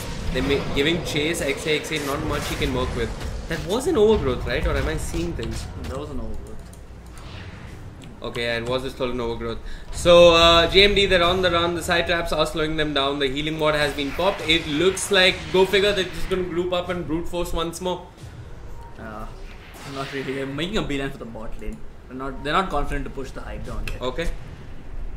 There wasn't really any ultimate use except that stolen overgrowth. So they know everything is there in the arsenal for JMD.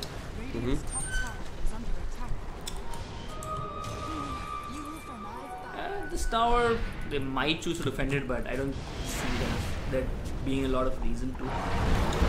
Better split for him. Smoke jumps in on to Milky there. Earth Spike is there on the Abaddon. Milky turns around the Shiva's guard. Water time was triggered. It's everything black being moved upon by the Twin Protector who's popped the overgrowth. Here's the Omni slash BKBs have been triggered. It looks like Rubik will end up falling. LSA not really doing too much because everybody's popped the BKB. Milky's still alive. Turns around with the Reaper side. It should be a kill on the Slara, but Slara uses the Force Staff, gets out of there. Meldit's not doing too much now. Milky on the run with the Ghost Shroud. He's trying to stay alive through all of this. Caprikumara initiates once more, will get the kill onto the Rubik. Slara is trying to bring down the TA. XA turns around on the Slara, forcing him to run. The lead seed is there on the Abaddon and Drake is tanking up a fair amount of damage. With the Lotus Orb, the Juggernaut forced to run out of there. An Earth Spike on the Abaddon, the border time was triggered and Lina has respawned. The LSA will miss thanks to the Force Staff coming up from Milky. And Earthblade pops the Lincolns, but it's not going to be enough. And Smoke doesn't find any stragglers. Strange exchange. The Laguna does clip the Dream Protector though. And they're searching for more. They won the Ursa Warrior. Say my name. He's got his Force Staff coming off cooldown. This kill could be huge for JMD Gaming. Maybe even opening up high ground for them. They see Milky, they switch targets. Milky making a run for it. He's not got Shivas for a while. They do know where he is though. And they are trying to chase him down. Say my name, he's got the Lotus Orb on him. Milky out of position, might just end up going down. Not sure he can get away from 4 heroes there. 3 actually. He turns around with the mech and the Ghost Shroud. He's not got the cheese to work with. How long can he buy time? In just enough for E to come in with an Earth Spike and Ursa to bring down the Slara. Then moving on to the Lina. Lina pushed around. Zeus has no borrow time. Actually he does. Scratch that. Caprikumara slams the ground. The borrow time was triggered. And Abaddon makes a run for it. Smoke jumps in once more. He's looking for a kill. The Earth Spike will not connect. They lose the Slara. They do not get the Necroforce. Strange scattered battles indeed. I said that the Ursa's gonna have a hard time because he's getting kited, but looks like his team is kiting the other side pretty efficiently. They're being able to kite with the help of the Necroforce and the Lion, and even the TA with the Hurricane Pike has been doing some insane kite plays. Right. Especially on the Slara and the Juggernaut. Smoke rotation coming up from JMD. XA needs to be careful here. He's hanging near the Ancient. Smoke jumps in. He's got the Abyssal Blade. It's there onto the TA. This time the TA is not going to be kiting anyone. With the living armor even. He's not going to end up staying alive, for the Laguna was committed. Ursa does disengage and that was a huge pickup for them. They might at the very least force a buyback out from the TA. Yeah, that's 2 consecutive bets. So if she doesn't have buyback, I mean she does. She does, right? So they're going to have to force it out. But this game, it went longer than I expected, honestly. There are really Necroforce games going on. Earth Spike, they're holding on. The game is still on Gambit. Do not count either team out just yet. Hex is there on the Smoke and the Aphotic Shield immediately dispels it. And it looks like JMD will make a clean retreat.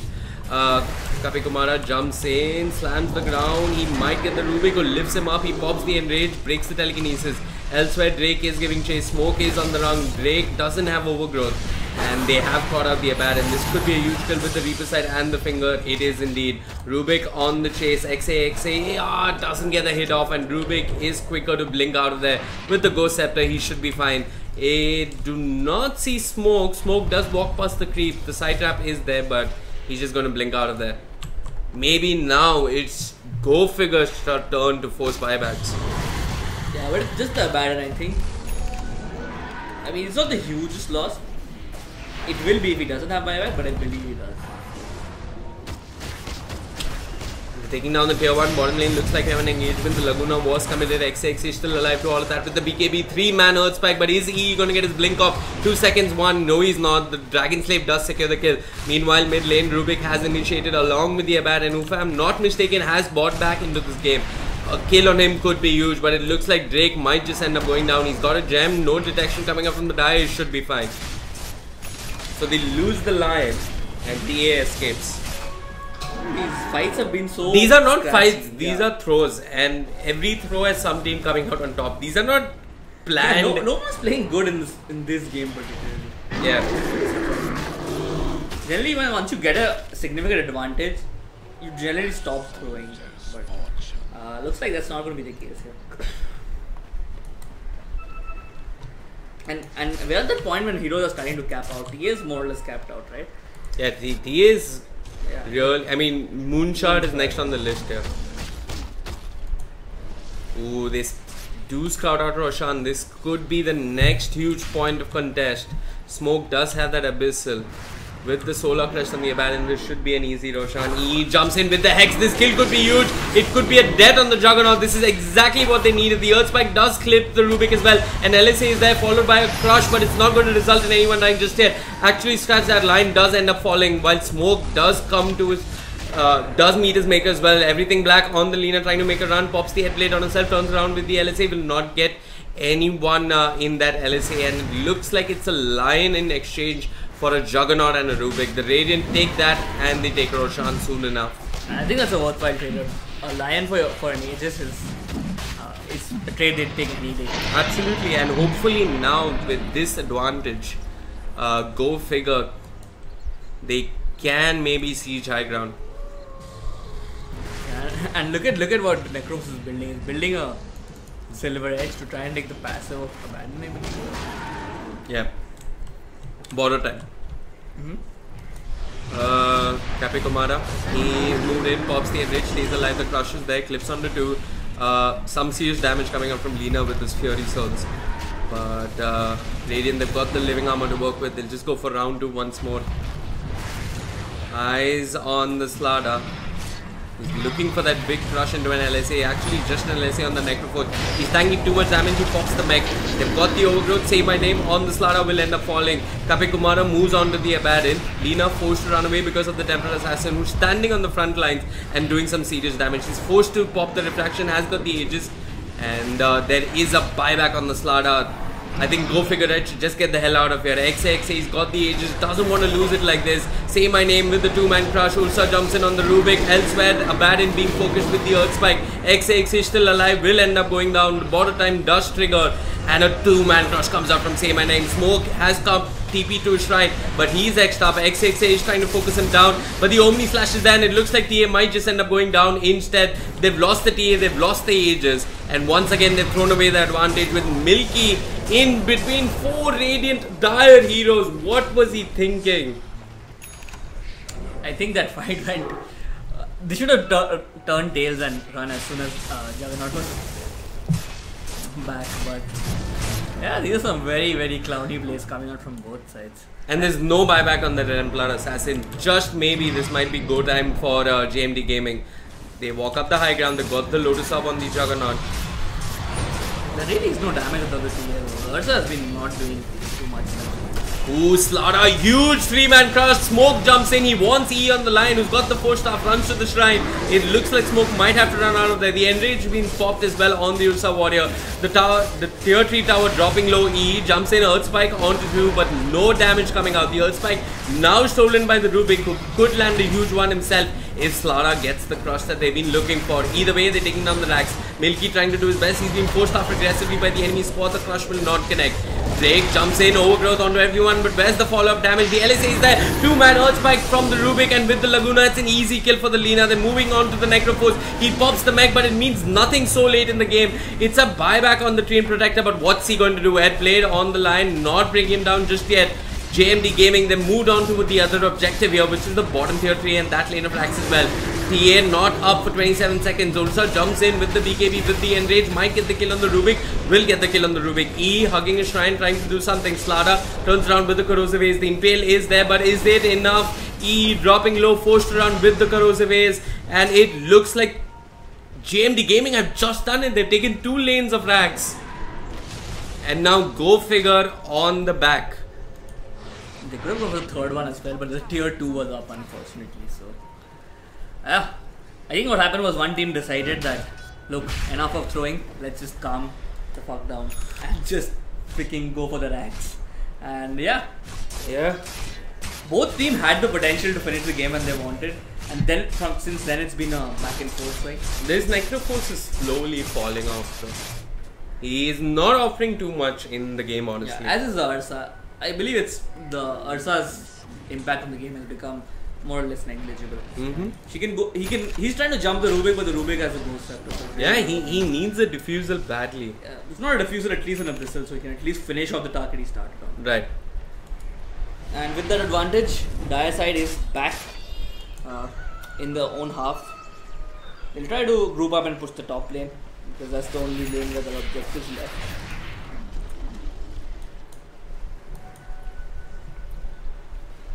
Slada has an AC complete as well. Yeah, I mean, I saw things like the finger being used, but they're really not doing too much damage here at this point. You can barely see the HP bars ticking when these guys are being thrown out. Even the TA is not outputting as much damage as is required to bring down heroes quickly. Yeah. They're really relying on that one good Reaper site. That's pretty much their only reliable tool here. Yeah, and all the Dire heroes, they are making a beeline for the top lane. Looks like they're going to group up and push this tower here. Yeah, they are thinking about moving on to the Ursa. The crush is there. He pops the enrage, stays alive a little bit longer. Lotus Orb comes out defensively. And it looks like Ursa will be fine. The Dire are trying to take down this last outer tower on the side of the Radiant, while TA is trying to make some split push happen. TA does have the BOTs, so she can get back into the fight if needed. But Smoke and Squad, they siege hard and they siege fast. Yeah, and without the, I think at this point it's okay to trade one racks for getting the megas. I think it's okay because last time the TA wasn't there, it was a very easy. Crush comes out from the Slada. He needs to be careful. Doesn't get the force staff off. Ursa jumps in with the Abyssal, pops the enrage, doesn't get the kill on the Lina. 2-man Earth Spike comes out from the Lion.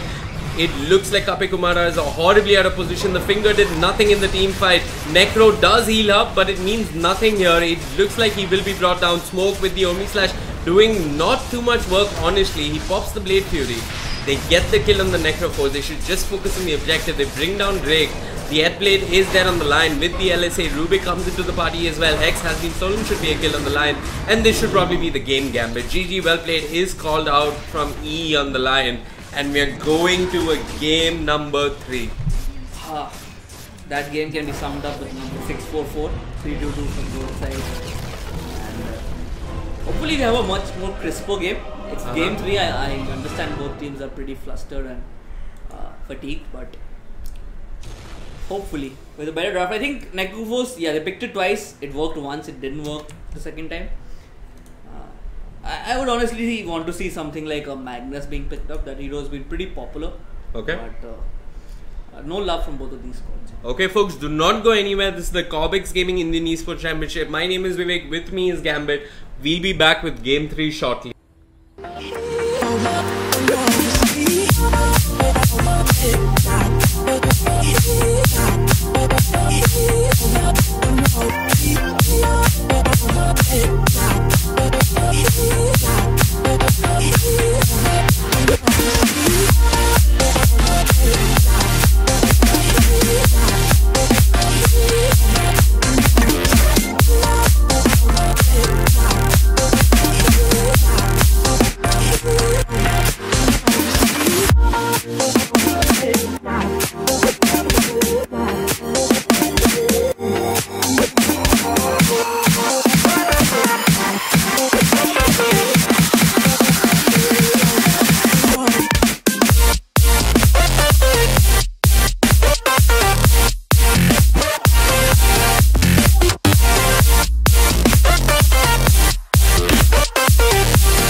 I feel like I fought all my life for this.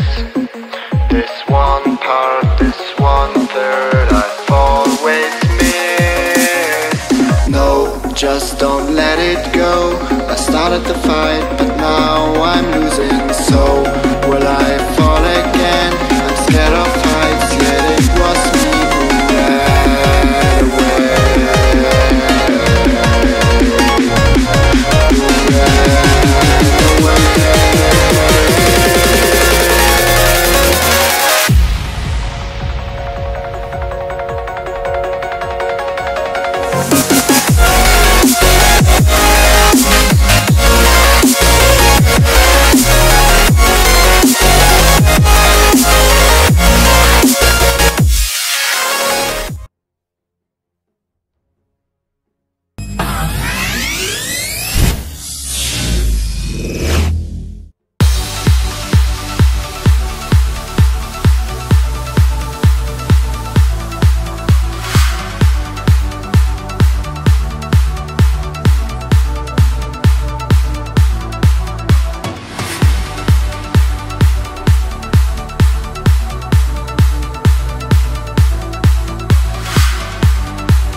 Ladies and gentlemen, welcome back to the Cobx Indian Esports Championship. We've got JMD Gaming on the Radiant facing off versus Go Figure Red on the Dire. My name is Vivek, with me is Gambit. The score is tied at 1-1. Game 1 won in a very convincing manner by JMD Gaming. Game 2, rather odd game with Necrophos dying early on a couple of times and Ursa falling off. And both teams are giving away their advantages numerous times. Go Figure Red, they ban out the Magnus. Will they ban out? Yeah, they're going to ban out the Bloodseeker. First pick for JMD Gaming. Either side which does end up losing this game is not yet out of this tournament. They do drop to the losers bracket, where they stand a chance of coming back. 10 seconds remaining. 5 seconds remaining. First pick for JMD Gaming, they're going to go with the Rubik. Had a reasonably good success with it in game 2, stole a couple of Earth Spikes. Really nifty altogether. And Go Figure Red, they have the first 2 picks. It's going to be the Warlock. And please let's not see a Necrophos. I don't think JMD will even end up banning the Necrophos. But yeah, if Go Figure Red want to, they can pick it up in the first phase. 10 seconds remaining. 5 seconds. Could pick up your other roaming support, maybe something like the Ogre if you want to early on, Reserve time. or the Treant or the Ricky, but you do not want to ideally be picking up the Rikimaru this early.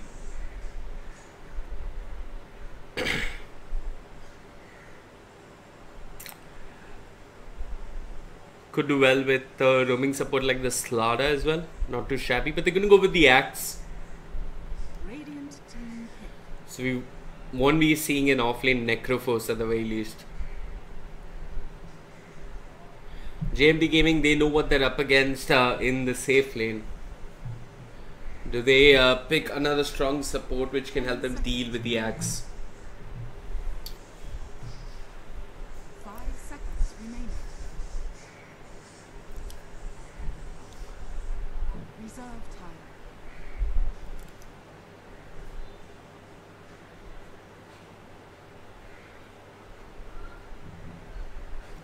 Maybe they just pick a strong roaming support like the Ogre themselves. Or it wouldn't be too bad if JMD picked up their offlane as well. The Axe does possibly take away the Juggernaut pick for JMD Gaming, but they're going to go with the Lifestealer. So Team back. if Go Figure Red can't have the Infest Bomb, JMD possibly can. And now Go Figure Red has to think about batting out offlaners that could take Lifestealer into battle.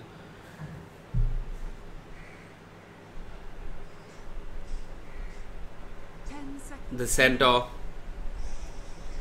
Maybe 5 seconds. the Sand King. I haven't seen Sand King too much. It is a rather situational pick now. Reserve time.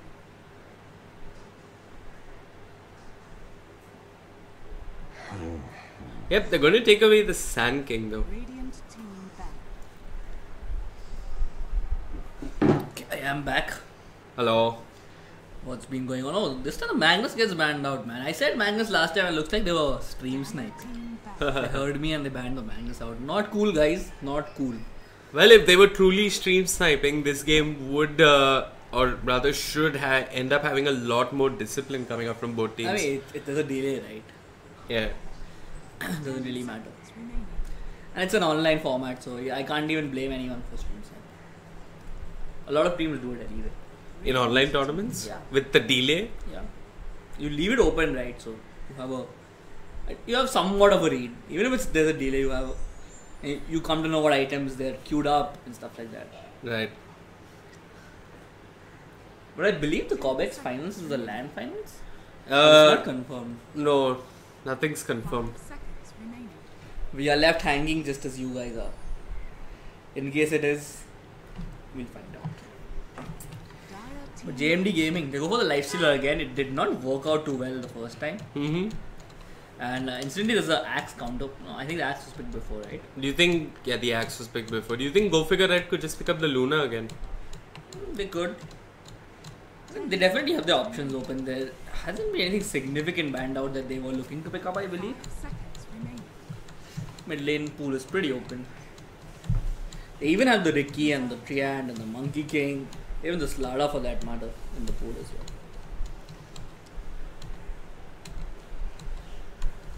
Do you think we'll see the Necrophos again? Is the question. I think we've had enough of that. Do you want to see the No. Necrophos again? I don't think anyone on Go Figure It other than Milky wants to see it either. I don't think even They were Milky like, no. wants to see it. They were like, we'll self-ban it so that you don't get to pick it. They go for the Ricky. I like that pickup. They did well with it in game 1. And why not? It's a solid pick. Yeah. So again, standard stuff from Go Figure Red. Warlock +1 on the top lane. Ricky will be trying to put pressure the other lanes. And they have an axe as well. Pretty tanky core. Can jungle as well. So good stuff from Go Figure Red. 5 seconds remaining. This time JMD Gaming, they go for the Slada pickup. They had it last time as well, I believe. And Game 1 and game 2. The game 1 they didn't have a Slada. No, game 1 they had They had a a Triad. Disruptor and a Shadow Demon. Demon. Okay. Go Figure Red probably thinking of picking up the other cores. They know they're up against a Lifestealer. It wouldn't be too bad if they picked up the Slar. 5 seconds remaining. I believe Archmage is back. Or at least he's changed his name because Aomine I believe is Archmage. Yeah, I have no idea what's going on. Aomine is Archmage, I'm pretty sure. They just keep messing with their names and they're like, go figure. We'll have a look. Can we have a look? No, we can't. Yeah, Aomine. I believe it's Archmage. I've seen him play with that name. Yeah. So that name Aomine comes from an anime on basketball. No anime. Yeah, I'm pretty sure it's that something no Kuroko no something. I don't know. It's an anime on basketball, and there's a blue colored character, and Aomine means blue. Yeah, I'm pretty sure it's that Kuroko no something. I don't That's watch. the only The basketball. only anime I've seen is Naruto. I believe. Do we have Nazo in the 10 chat? seconds I'm remaining. not sure. He's the Weibo. He'll help us with all this 5 shit. seconds. Have you seen the EE Team House walkthrough? The Yeah. NP Team House walkthrough? The old one, yeah. Yeah, I mean he's actually picked an anime character for each player and given each player a poster of an I anime know. character. Or probably all of them are into it. No, he's picked them. He explains that like I Okay. picked this character for him because he's like this character in this manner and I want him to be like this and that. Oh man, that's triggering. Honestly. Yeah. Okay, Go Figure Red. They go for the Lina pickup this time, and Shadow Fiend against Lina. That is not something which favors the Shadow Fiend, honestly. But they do have the minus armor. Slara Shadow Fiend comboing up with the minus armor. Mm-hmm. But again, Ricky versus Shadow Fiend. We saw it turned out last time. Yeah. Did put a decent amount of pressure. Yeah. Even with Shadow Fiend picking up the farm, he's still not safe in that lane. Absolutely. Nyx being the last ban by Go Figure Red. I like that. Someone who can get Lifestealer into battle, someone who helps out with vision as well. I think Centaur is a good pick for. Yeah, I JMD mean, gaming. they're probably going to end up going for something like the Centaur. 10 seconds remaining. Last ban from JMD, you're thinking of banning a code. If I were them, I'd just take out the Slark. Yeah. Slark seems to be the most reasonable ban here. Reserved time. And force Go Figure Red to play Anti-mage. Ursa again. Ursa is pretty good against Lifestealer though. Yeah, so you take out the Slark, force them to play Ursa again. And then the late game isn't that great with the Lina and the Ursa. That's true. While the Lifestealer and the Shadow Fiend scale a whole lot better. Yeah, we could see that happening. I think I'm really surprised that none of these teams are picking Nature's Prophet. Magnus was banned by this game, obviously, but Yeah, Nature's Prophet was picked in one game of another tournament yesterday. it was. Okay. Yeah. But even what are the common picks we are missing? Monkey King is definitely one. Yeah, Monkey King has seen some play in the Indian circuit, but not too much. Lycan is a niche pick which no one seems to be running. Yeah, they go for the slug, so as you correctly pointed out. Yep, and JMD Gaming, they're looking for an offlaner, possibly the Centaur. Not too many options. 5 seconds remaining. Timbersaw, if you want to. I think Centaur makes a lot of sense. Reserve time. Timbersaw against the Ricky Silence, against the Axe Call, and even the Lina's magic damage may not be the best pick. It's not too bad, but I think Centaur fits the bill that much better, and he's a natural hood carrier as well. Right. So it makes sense to go for the Centaur, I believe.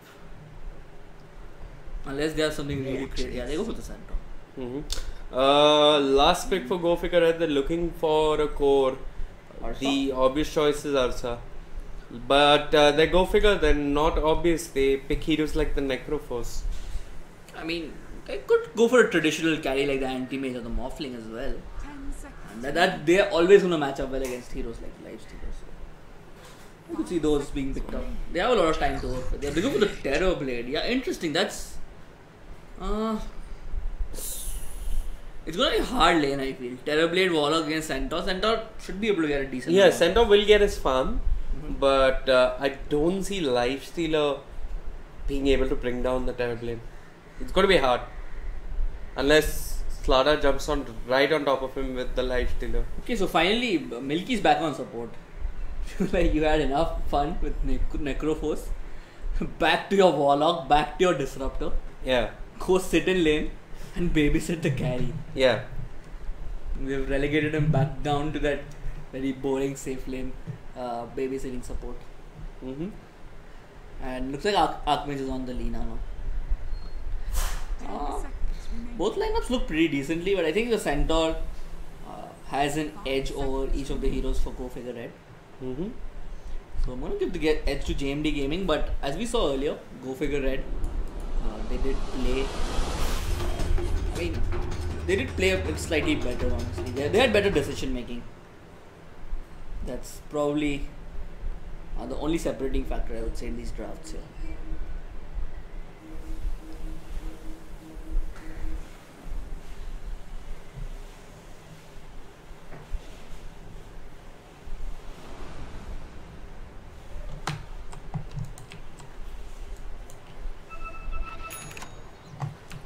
Prepare for battle.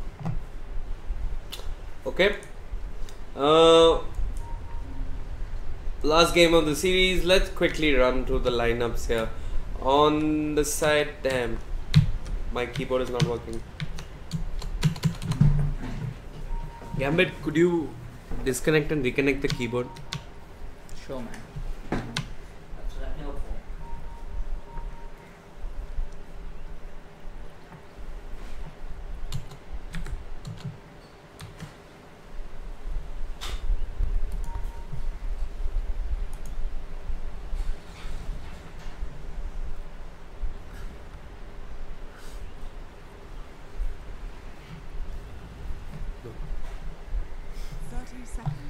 Okay, looks like our keyboard is back. The customary GLHF has been called out. And I'm going to quickly run through the lineups. If we've got Say My Name playing the Slaughter, Centaur on the Hands of Zeus. Should have a fun time in the offlane. World Fav will be playing the Rubik. Lifestealer will be played by Smoke. Shadow Fiend in the Hands of Everything Black. And Gambit, why don't you take the other side?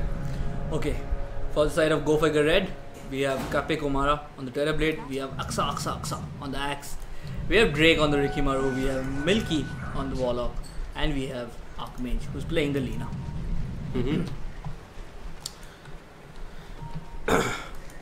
Drake is just sitting around the mid lane waiting for the courier to come, and this time it looks like JMD, they've taken a small break here. This could be a courier kill for Drake. But they know this is going to happen. They've seen enough of Drake's Rikimaru. They're not going to do this. I really doubt that this happens. It's probably going to be the Slaughter who walks back and picks up the tangos. Yeah, he's hanging around to do just that. Zeus should be fine in this off lane. Axe starts off straight away in the jungle. Makes sense. I mean, he farms a little faster in the jungle. Yeah. And you'd want to have that level 2 at least. It is also a strong tri lane which he could end up going down to the Rubik as well as the Slada and the Lifestealer.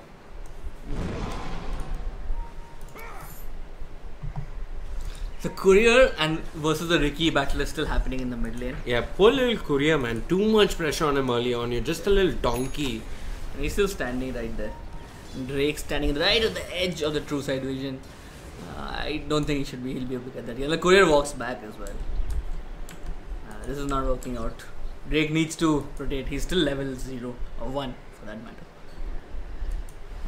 But yeah, Centaur, has he been able to put any pressure? Yeah, he all chats. They knew that he was there, and he knows that they knew. So, a bit of fun banter coming. Game 3, better to take it lightly. But Lina versus the SF, I think it's quite a Lina favored matchup. Yeah, Lina should be able to push the wave. Does get lifted and thrown back. No boots on the Slada. No sprint as well. Casual 2-man stun and Lina walks away pretty safely. Drake, he's looping back onto the mid lane again. Is he trying for the same thing? No, this time the Courier is looping all the way around the trees, so no easy Courier pick off for Drake. Okay. Meanwhile, XAXA on the axe finds the solo kill on the Lifestealer. Sees the Rubik and the Slada missing, immediately moves back to his offlane and finds a quick kill. So that's a good start for Go Figure, right?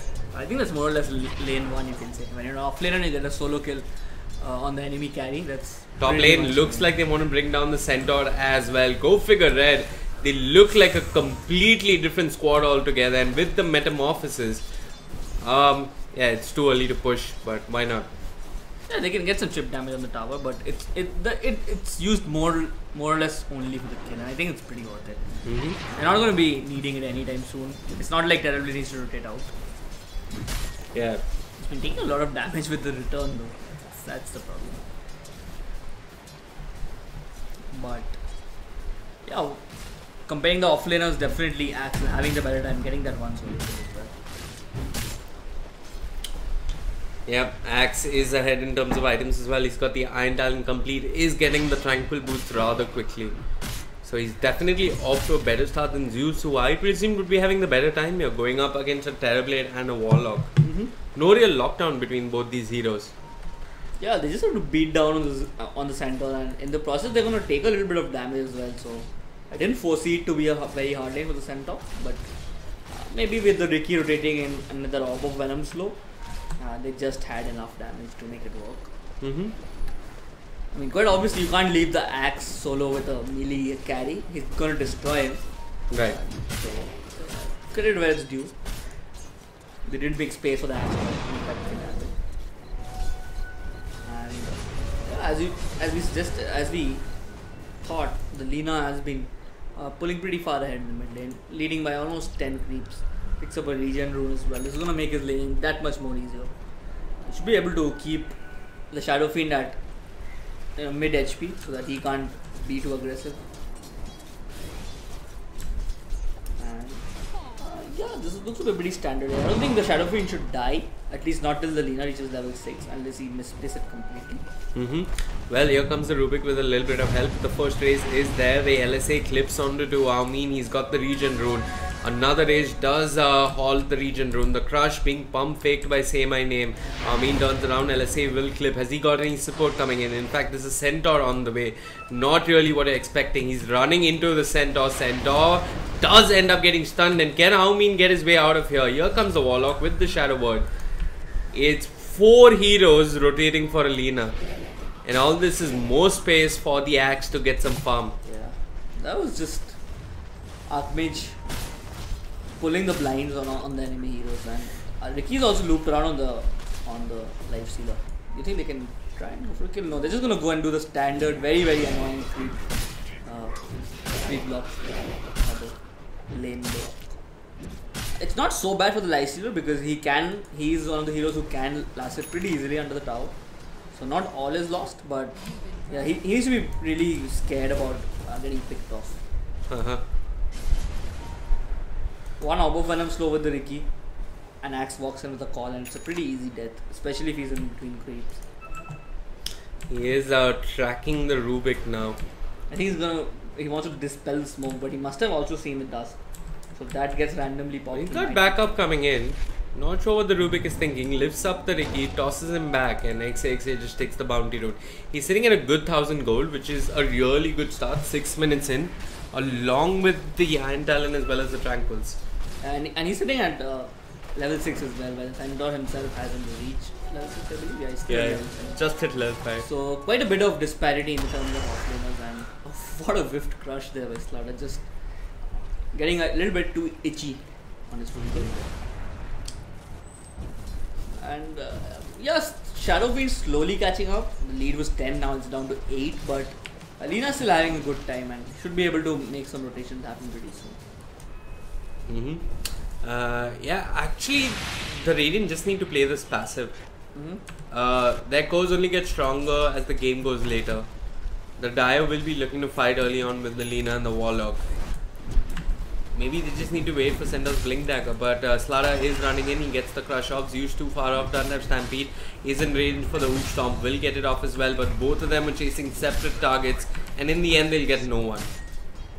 Yeah, but in the bot lane, I believe the axe was brought down while Rubik was traded for that kill. So, and not the best safe lane going on for the side of JMD, but they do manage to bring down the axe, who was powering his way through. Absolutely, and now Lifestealer is back on top of the charts, sitting at 3.6k gold.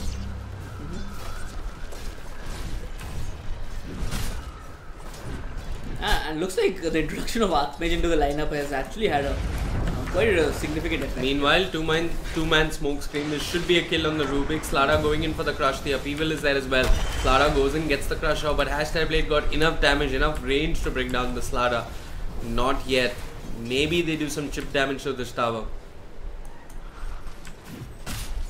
Probably, but again, this solo lifestealer against the axes, it's been the bane of JMD's game plan here. I mean, yeah, sure, the lifestealer has managed to get up his creeps, but Axe has been doing fairly well himself. Even though he died, he's sitting second on that. Axe is level 8 while Centaur's level 5. And he's going to pick up the Vanguard first. Looks like we have a rotation coming in from Archmage on the Lina. He's got an Arcane Rune. He is waiting around this bounty rune. I'm not sure what he's trying to do there. Is he timed out? I see no merit in just standing there. He hasn't timed out. He just wanted to chill over. XXA jumping in with the call and the battle hunger as well. There's the LSA, Laguna, Dragon Slayer. Should be an easy kill. And XXA picks it up.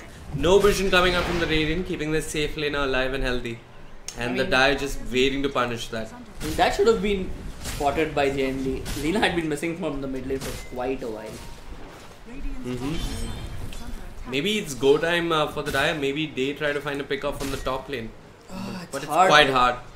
They even expended the Stampede, right? So I don't think they can get it without a Stampede. Axe, has he... Yep, he's completed his Vanguard. He just seated himself in this bottom lane, being a general nuisance to the Lifestealer. And they picked up the tower as well, so Lifestealer is gonna have to start jungling intermittently as well. How's terribly doing? He's picked up a PT, going for the very standard Dragon Lance. Again, it's not a very easy lane against the Centaur, but the Centaur hasn't been able to put too much pressure, honestly. I mean, he sees the Rubik from the high ground. The LSA is there. This should be an easy kill. The Radiant jungle, no more a safe space for them. And I think it's about time the Radiant pop a smoke and move into their own jungle first. And now that they have the Centaur ultimate, I think they still need one of the cores to come active, right? They either need the SF or the Lifestealer. Right. And for the Lifestealer to come active, they need Centaur to get his blink first. Yeah, basically that's what they need for the Lifestealer to come active. Anyway, open wounds on the Axe. This could be a kill. Rubik is hanging around. It's a level 2 Fate Bolt. Lifts up the Axe, throws him behind. Smoke pops the Rage, trying to do his best. Here comes Aomin. The Rage wearing off. LSA right on point with the Laguna and the Dunk. It should be an easy kill for them. and they are just bullying the Radiant out of their own safe lane. What a great bait by the Axe. Already has that Vanguard, makes that extra HP work perfectly for himself, baiting out that Lifestealer and that Rubik quite a bit there. And yeah, JMD, when you're so far behind, you take what you can get, and that's when you get punished here. I think Centaur just needs to ditch his lane, get the Lifestealer in his belly, pop a Stampede, and hopefully find a pick-off. Pop a Smoke as well, because Lifestealer has now moved to the mid lane. That's how bad his safe lane was going. It's 11 minutes in, he's completed the Midas, which he did get rather early. But that's about it. Yep. How's the Warlock doing? Has he reached level 6? Yeah, he should have reached. Yep, he is level 6. You don't really need too many items with Warlock. He's one of those great heroes that way. Rubik out of position, lifts up the Ricky Maru, throws him behind. Has he got detection? Yes, he does. Drake is chasing him. The first race comes out from the Shadow Fiend. Slara forced to run away with a Battle Hunger on top of him. And maybe this is go time for the Dire to push out this lane. They've got the Metamorphosis. The Siege Creep is there. Yep. There's a creep whip coming in as well. So should be an easy tower for. They have got Glyph. They use it. I'm not sure it's going to buy them much time though. It won't. And generally in the Metamorphosis up means this should be a completed Dragonlance by the time the Metamorphosis comes down. Yeah, he's got the gold for it. Meanwhile, Drake and Aumeen on the hunt. Smokescreen is there along with the LSA, followed up by the Laguna. Couple of normal hits, and that's the third time the Lina has picked off the Lifestealer. Yeah, looks like the Lina really has it in for the Lifestealer. If I was a Lifestealer, this is the time I would all chat saying why always me. But he's gonna have to take it as it comes. He has the Midas to work with, so he's not falling too far behind. But it's still quite a huge loss. Yeah, 13 minutes in, no armlet anywhere in sights while the Axe is pulled ahead in terms of farm. He's got a Blink Dagger as well, and this is when Go Figure just group up and move his 5. Does Centaur the Blink Dagger? Centaur, it looks like it's not coming anytime soon. They lift up the Lina. This could be a huge streak. The drop is there. Everything black, making a run for it under the cover of the Stampede. They use the dust. They won the Ricky. The call is down to the Rubik with the Dragon Slave. Easy kill. They move on to the Ricky Manu with the Corrosive Haze onto him. But say my name. He's out of position and he will end up falling. It's a killing spree for the Axe. And the Dire, they're just stomping all over JMD Gaming right now. Just the introduction of one player. Mind, aka Archmage, has brought so much difference. They're playing with so much more. How do I say it? Teamwork. Common sense. Common sense. Yeah, common sense. I wanted to keep it a little more classy though. Classy. Yeah. That's not how we roll Gambit. That's true. So more teamwork, playing it calmly, knowing what they can do at what time. Yeah. Constantly picking off this Lifestealer, just executing game plan to perfection almost. Yep. It's the Shadow Fiend who is rather behind compared to the Lina.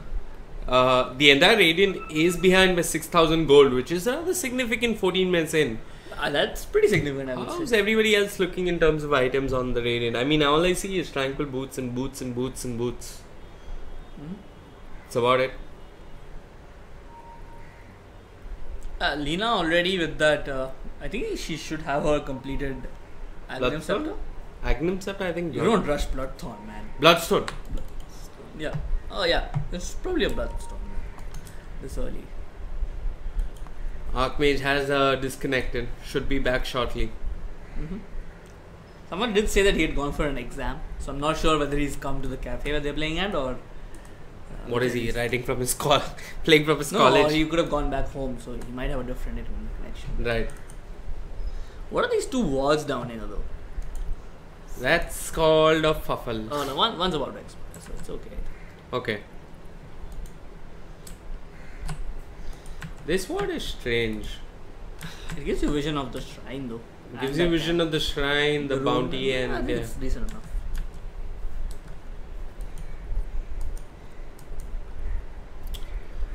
How's everybody looking in terms of levels? It's a level 5 Rubik. 14 minutes in, he barely needs a Tomb of Experience.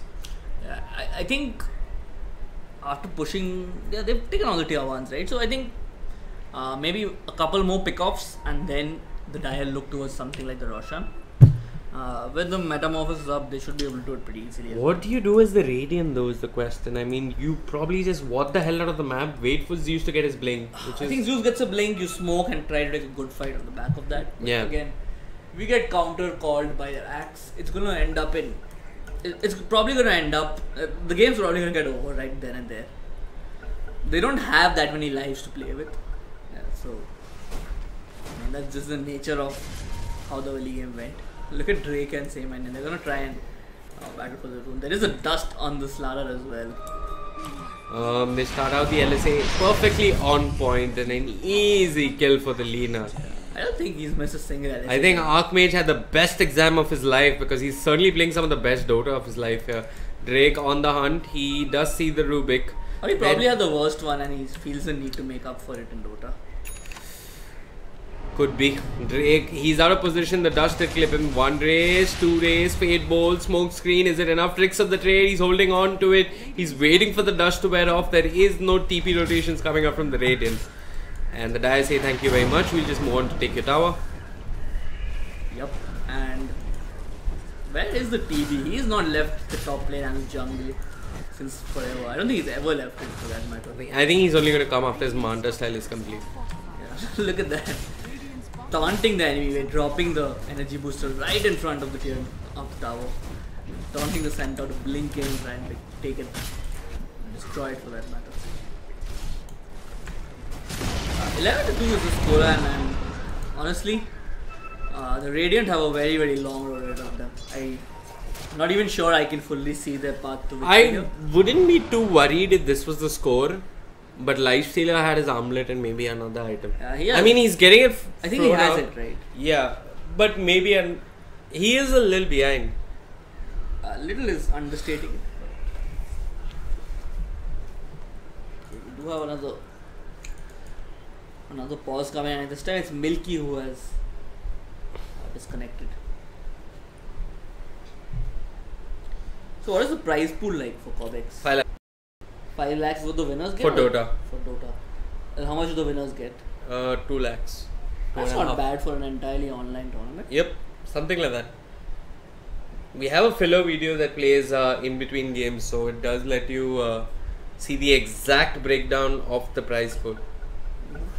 Who still uses BSNL? Why is everybody blaming BSNL? Are there? That's just a meme, man. When you have bad internet, you say BSNL. These guys for Bangalore, right? I'm pretty sure they have better internet. Oh, XXA jumps in with the Laguna and the Dragon Slave. No LSA needed as well. It's a dominating streak on the Lina.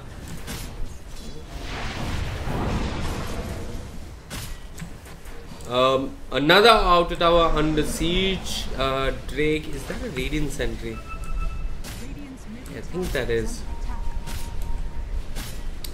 They move on to Drake, they're getting the Vicky Maru. That's fine, the drop is there. Is there any follow-up? Dragon Slave does come out. Ooh, Rubik, what does he steal? I think he's stolen the Fatal Bonds if I'm not mistaken. Yep, he's stolen level 1 Fatal Bonds. Drop going to waste that. Coming a bit too late, but hopefully the Dire might get a tower on the back of this. They're certainly going to get 1 tower because Terribly is pushing the top tower as well. They're going to get 1 tower right away. Maybe 2. He's gotten his one. I didn't need to pop the Metamorphosis for that, so I believe he has that. No, he used the Metamorphosis. Anyway, they're getting the mid tier 2 as well. What's the plan here? Centaur. Is he thinking of jumping in? Smoke walks up to Armin. Axe jumps in, but he's grossly out of position. The Lifestealer is making quick work of the Lina, while elsewhere the Axe is dropping low. Who's going to end up falling down first? It looks like Axe will fall to the Rubik. That's a killing spree. What was I saying? Anyways, they moved on to the Lina, get the kill as well. Actually, Armin denies himself. And it looks like they're making a run for it. They did get the tower, but that's about it. And yeah, Slara is giving chase, but there's no one really to chase anymore. His Warlock is up to safety. Folks, it appears as if we have disconnected this time around. We're going to quickly do a quick reconnect here. Yeah, I think that wasted drop earlier actually affected this fight quite a bit. Yeah. If they had that, they would have won the fight pretty cleanly. Mm-hmm.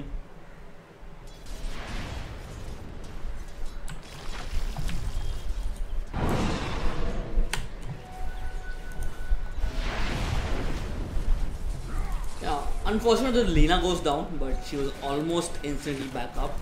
She doesn't have 12 Bloodstone charges to work with, but still sitting at 6, 1 and 5. It's pretty respectable for 18 minutes in. Mm-hmm. She's looking for the solo pick off here. Will not be getting it. So I guess this is where as the die you probably have Roshan as your next big objective, and as the Radiant you want to get as much vision down as possible so that you can contest those that are all by themselves, that are maybe doing Roshan.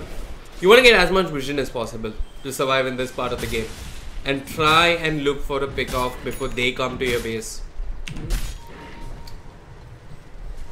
Is there a Manta pickup already? I believe it has been picked up. Yeah. Yep. Looks like it has. Yeah, he's packing a lot of punch, this Terrorblade. What is his armor sitting on? Sitting at 27, I believe. Yeah. 27. That's going to be really, really difficult for the side of the dial. Side of the Radiant to actually push through.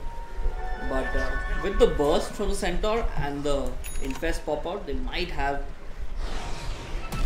Well, they're going to get the Warlock at least. TP rotations are coming in. Excuse me, my camera and my mouse just died in that fight. They're transitioning this into a tier 1 tower. The glyph is there. Do the die really want to defend though? Nah, no point defending the tier 1. Doesn't make so much sense. Yeah. Well, I mean, he wants to split push himself. He's got the Shadow Blade flying up. So, unlimited solo killing hopefully after that. And the thing is, at this time, it's the lifestealer needs to be careful. He's already been picked off 3 or 4 times. Right. And Archmage, he's just raring to go at that lifestealer. With the backing of Drake providing so much vision, there it is. Spots out 2 heroes easily as well. So I think the Radiant should just try and farm a gem as soon as possible and pick it up. that's true. But when you're playing from behind, it's really hard. It's a hard bargain. It's a hard decision to actually pick up a gem, because once you lose it, you've pretty much given yourself up to the Reiki. There's no coming back from losing a gem, almost. Especially when you're 10,000, 11,000 almost pulled down.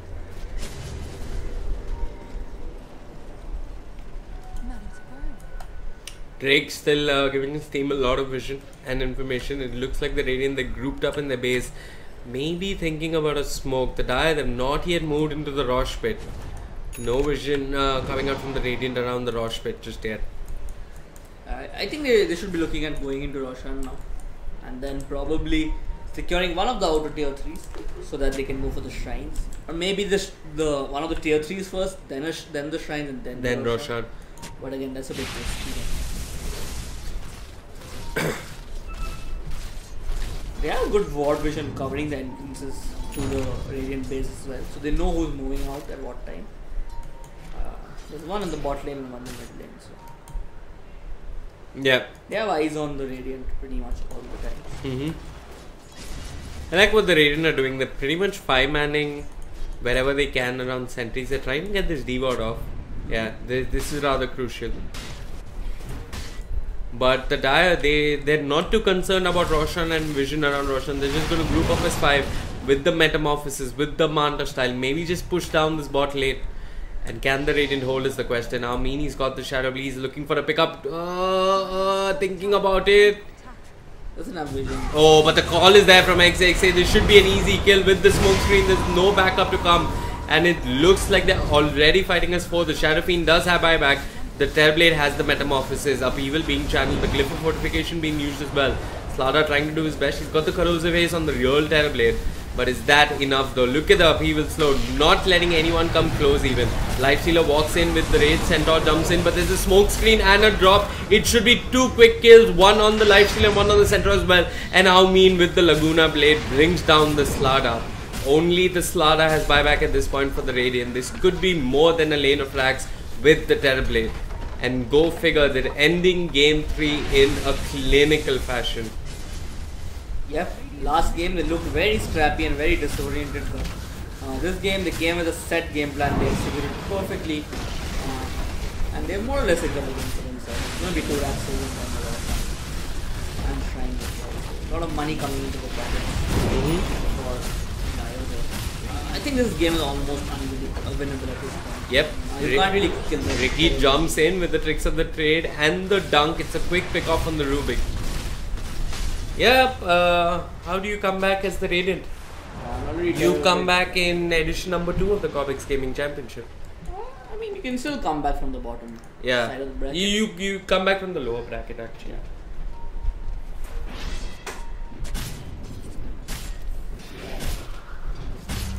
But yeah, if there is a time for the Radiant to try and pick a fight, it's now. Drop is on cooldown. This is the best chance of looking for a fight or pickups. So who do JMD face if they do get relegated? So JMD, if they get relegated, end up facing Team Dynamite. I'm not really sure I've heard of that, but I have heard of that. hoping to see what they have to offer, especially against a JMD.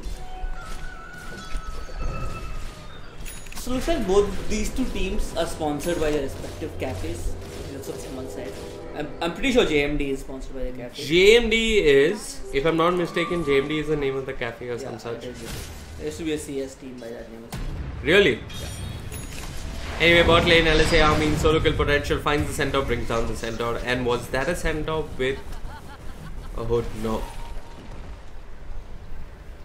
It's too poor. You have too high expectations often. Can't believe the Dire playing it so passively. Smoke goes in, gets picked out of position. Clara goes in with the crush. The upheaval is there. There should be a kill on the lifestealer. They're waiting with the tricks of the trade. Drake is hanging around. He infests into a range creep that gets denied immediately. The upheaval still doing its work. Look at Slara. He's not even moving. XA jumps in with the call on the Shadow Fiend. There is the corrosive haze on the Ricky, but lifestealer will end up going down. They bring down the Shadow Fiend on the back of the Metamorphosis coming out from the Terrablader. One attack coming out from Army will seal the deal, will seal the game as well. JMD have tapped out, and go figure are your winners in this best of 3. 2-1 being the score. My name is Vivek, with me was Gambit. And Gambit, your thoughts on that game, man? I honestly think Go Figure Red were definitely the better team throughout the series. The only time they gave a chance was when they started throwing themselves. They could have easily won the series with a quick 2-0. Okay. I think with the introduction of Archmage into their lineup, they're already having better results. So, hopefully, they'll come with a better performance even better performance in the winners bracket finals as they go up against Aggressive 5, I believe. Yeah, they're up against Aggressive 5 next. That's a game I do not want to miss. Anyway, folks, thank you so much for tuning into the Cobx Indian Esports Championship. My name was Vivek. With me was Gambit. We'll be back tomorrow, same time, same place, 3 PM. See you then.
We're encouraged like a second skin. The kids are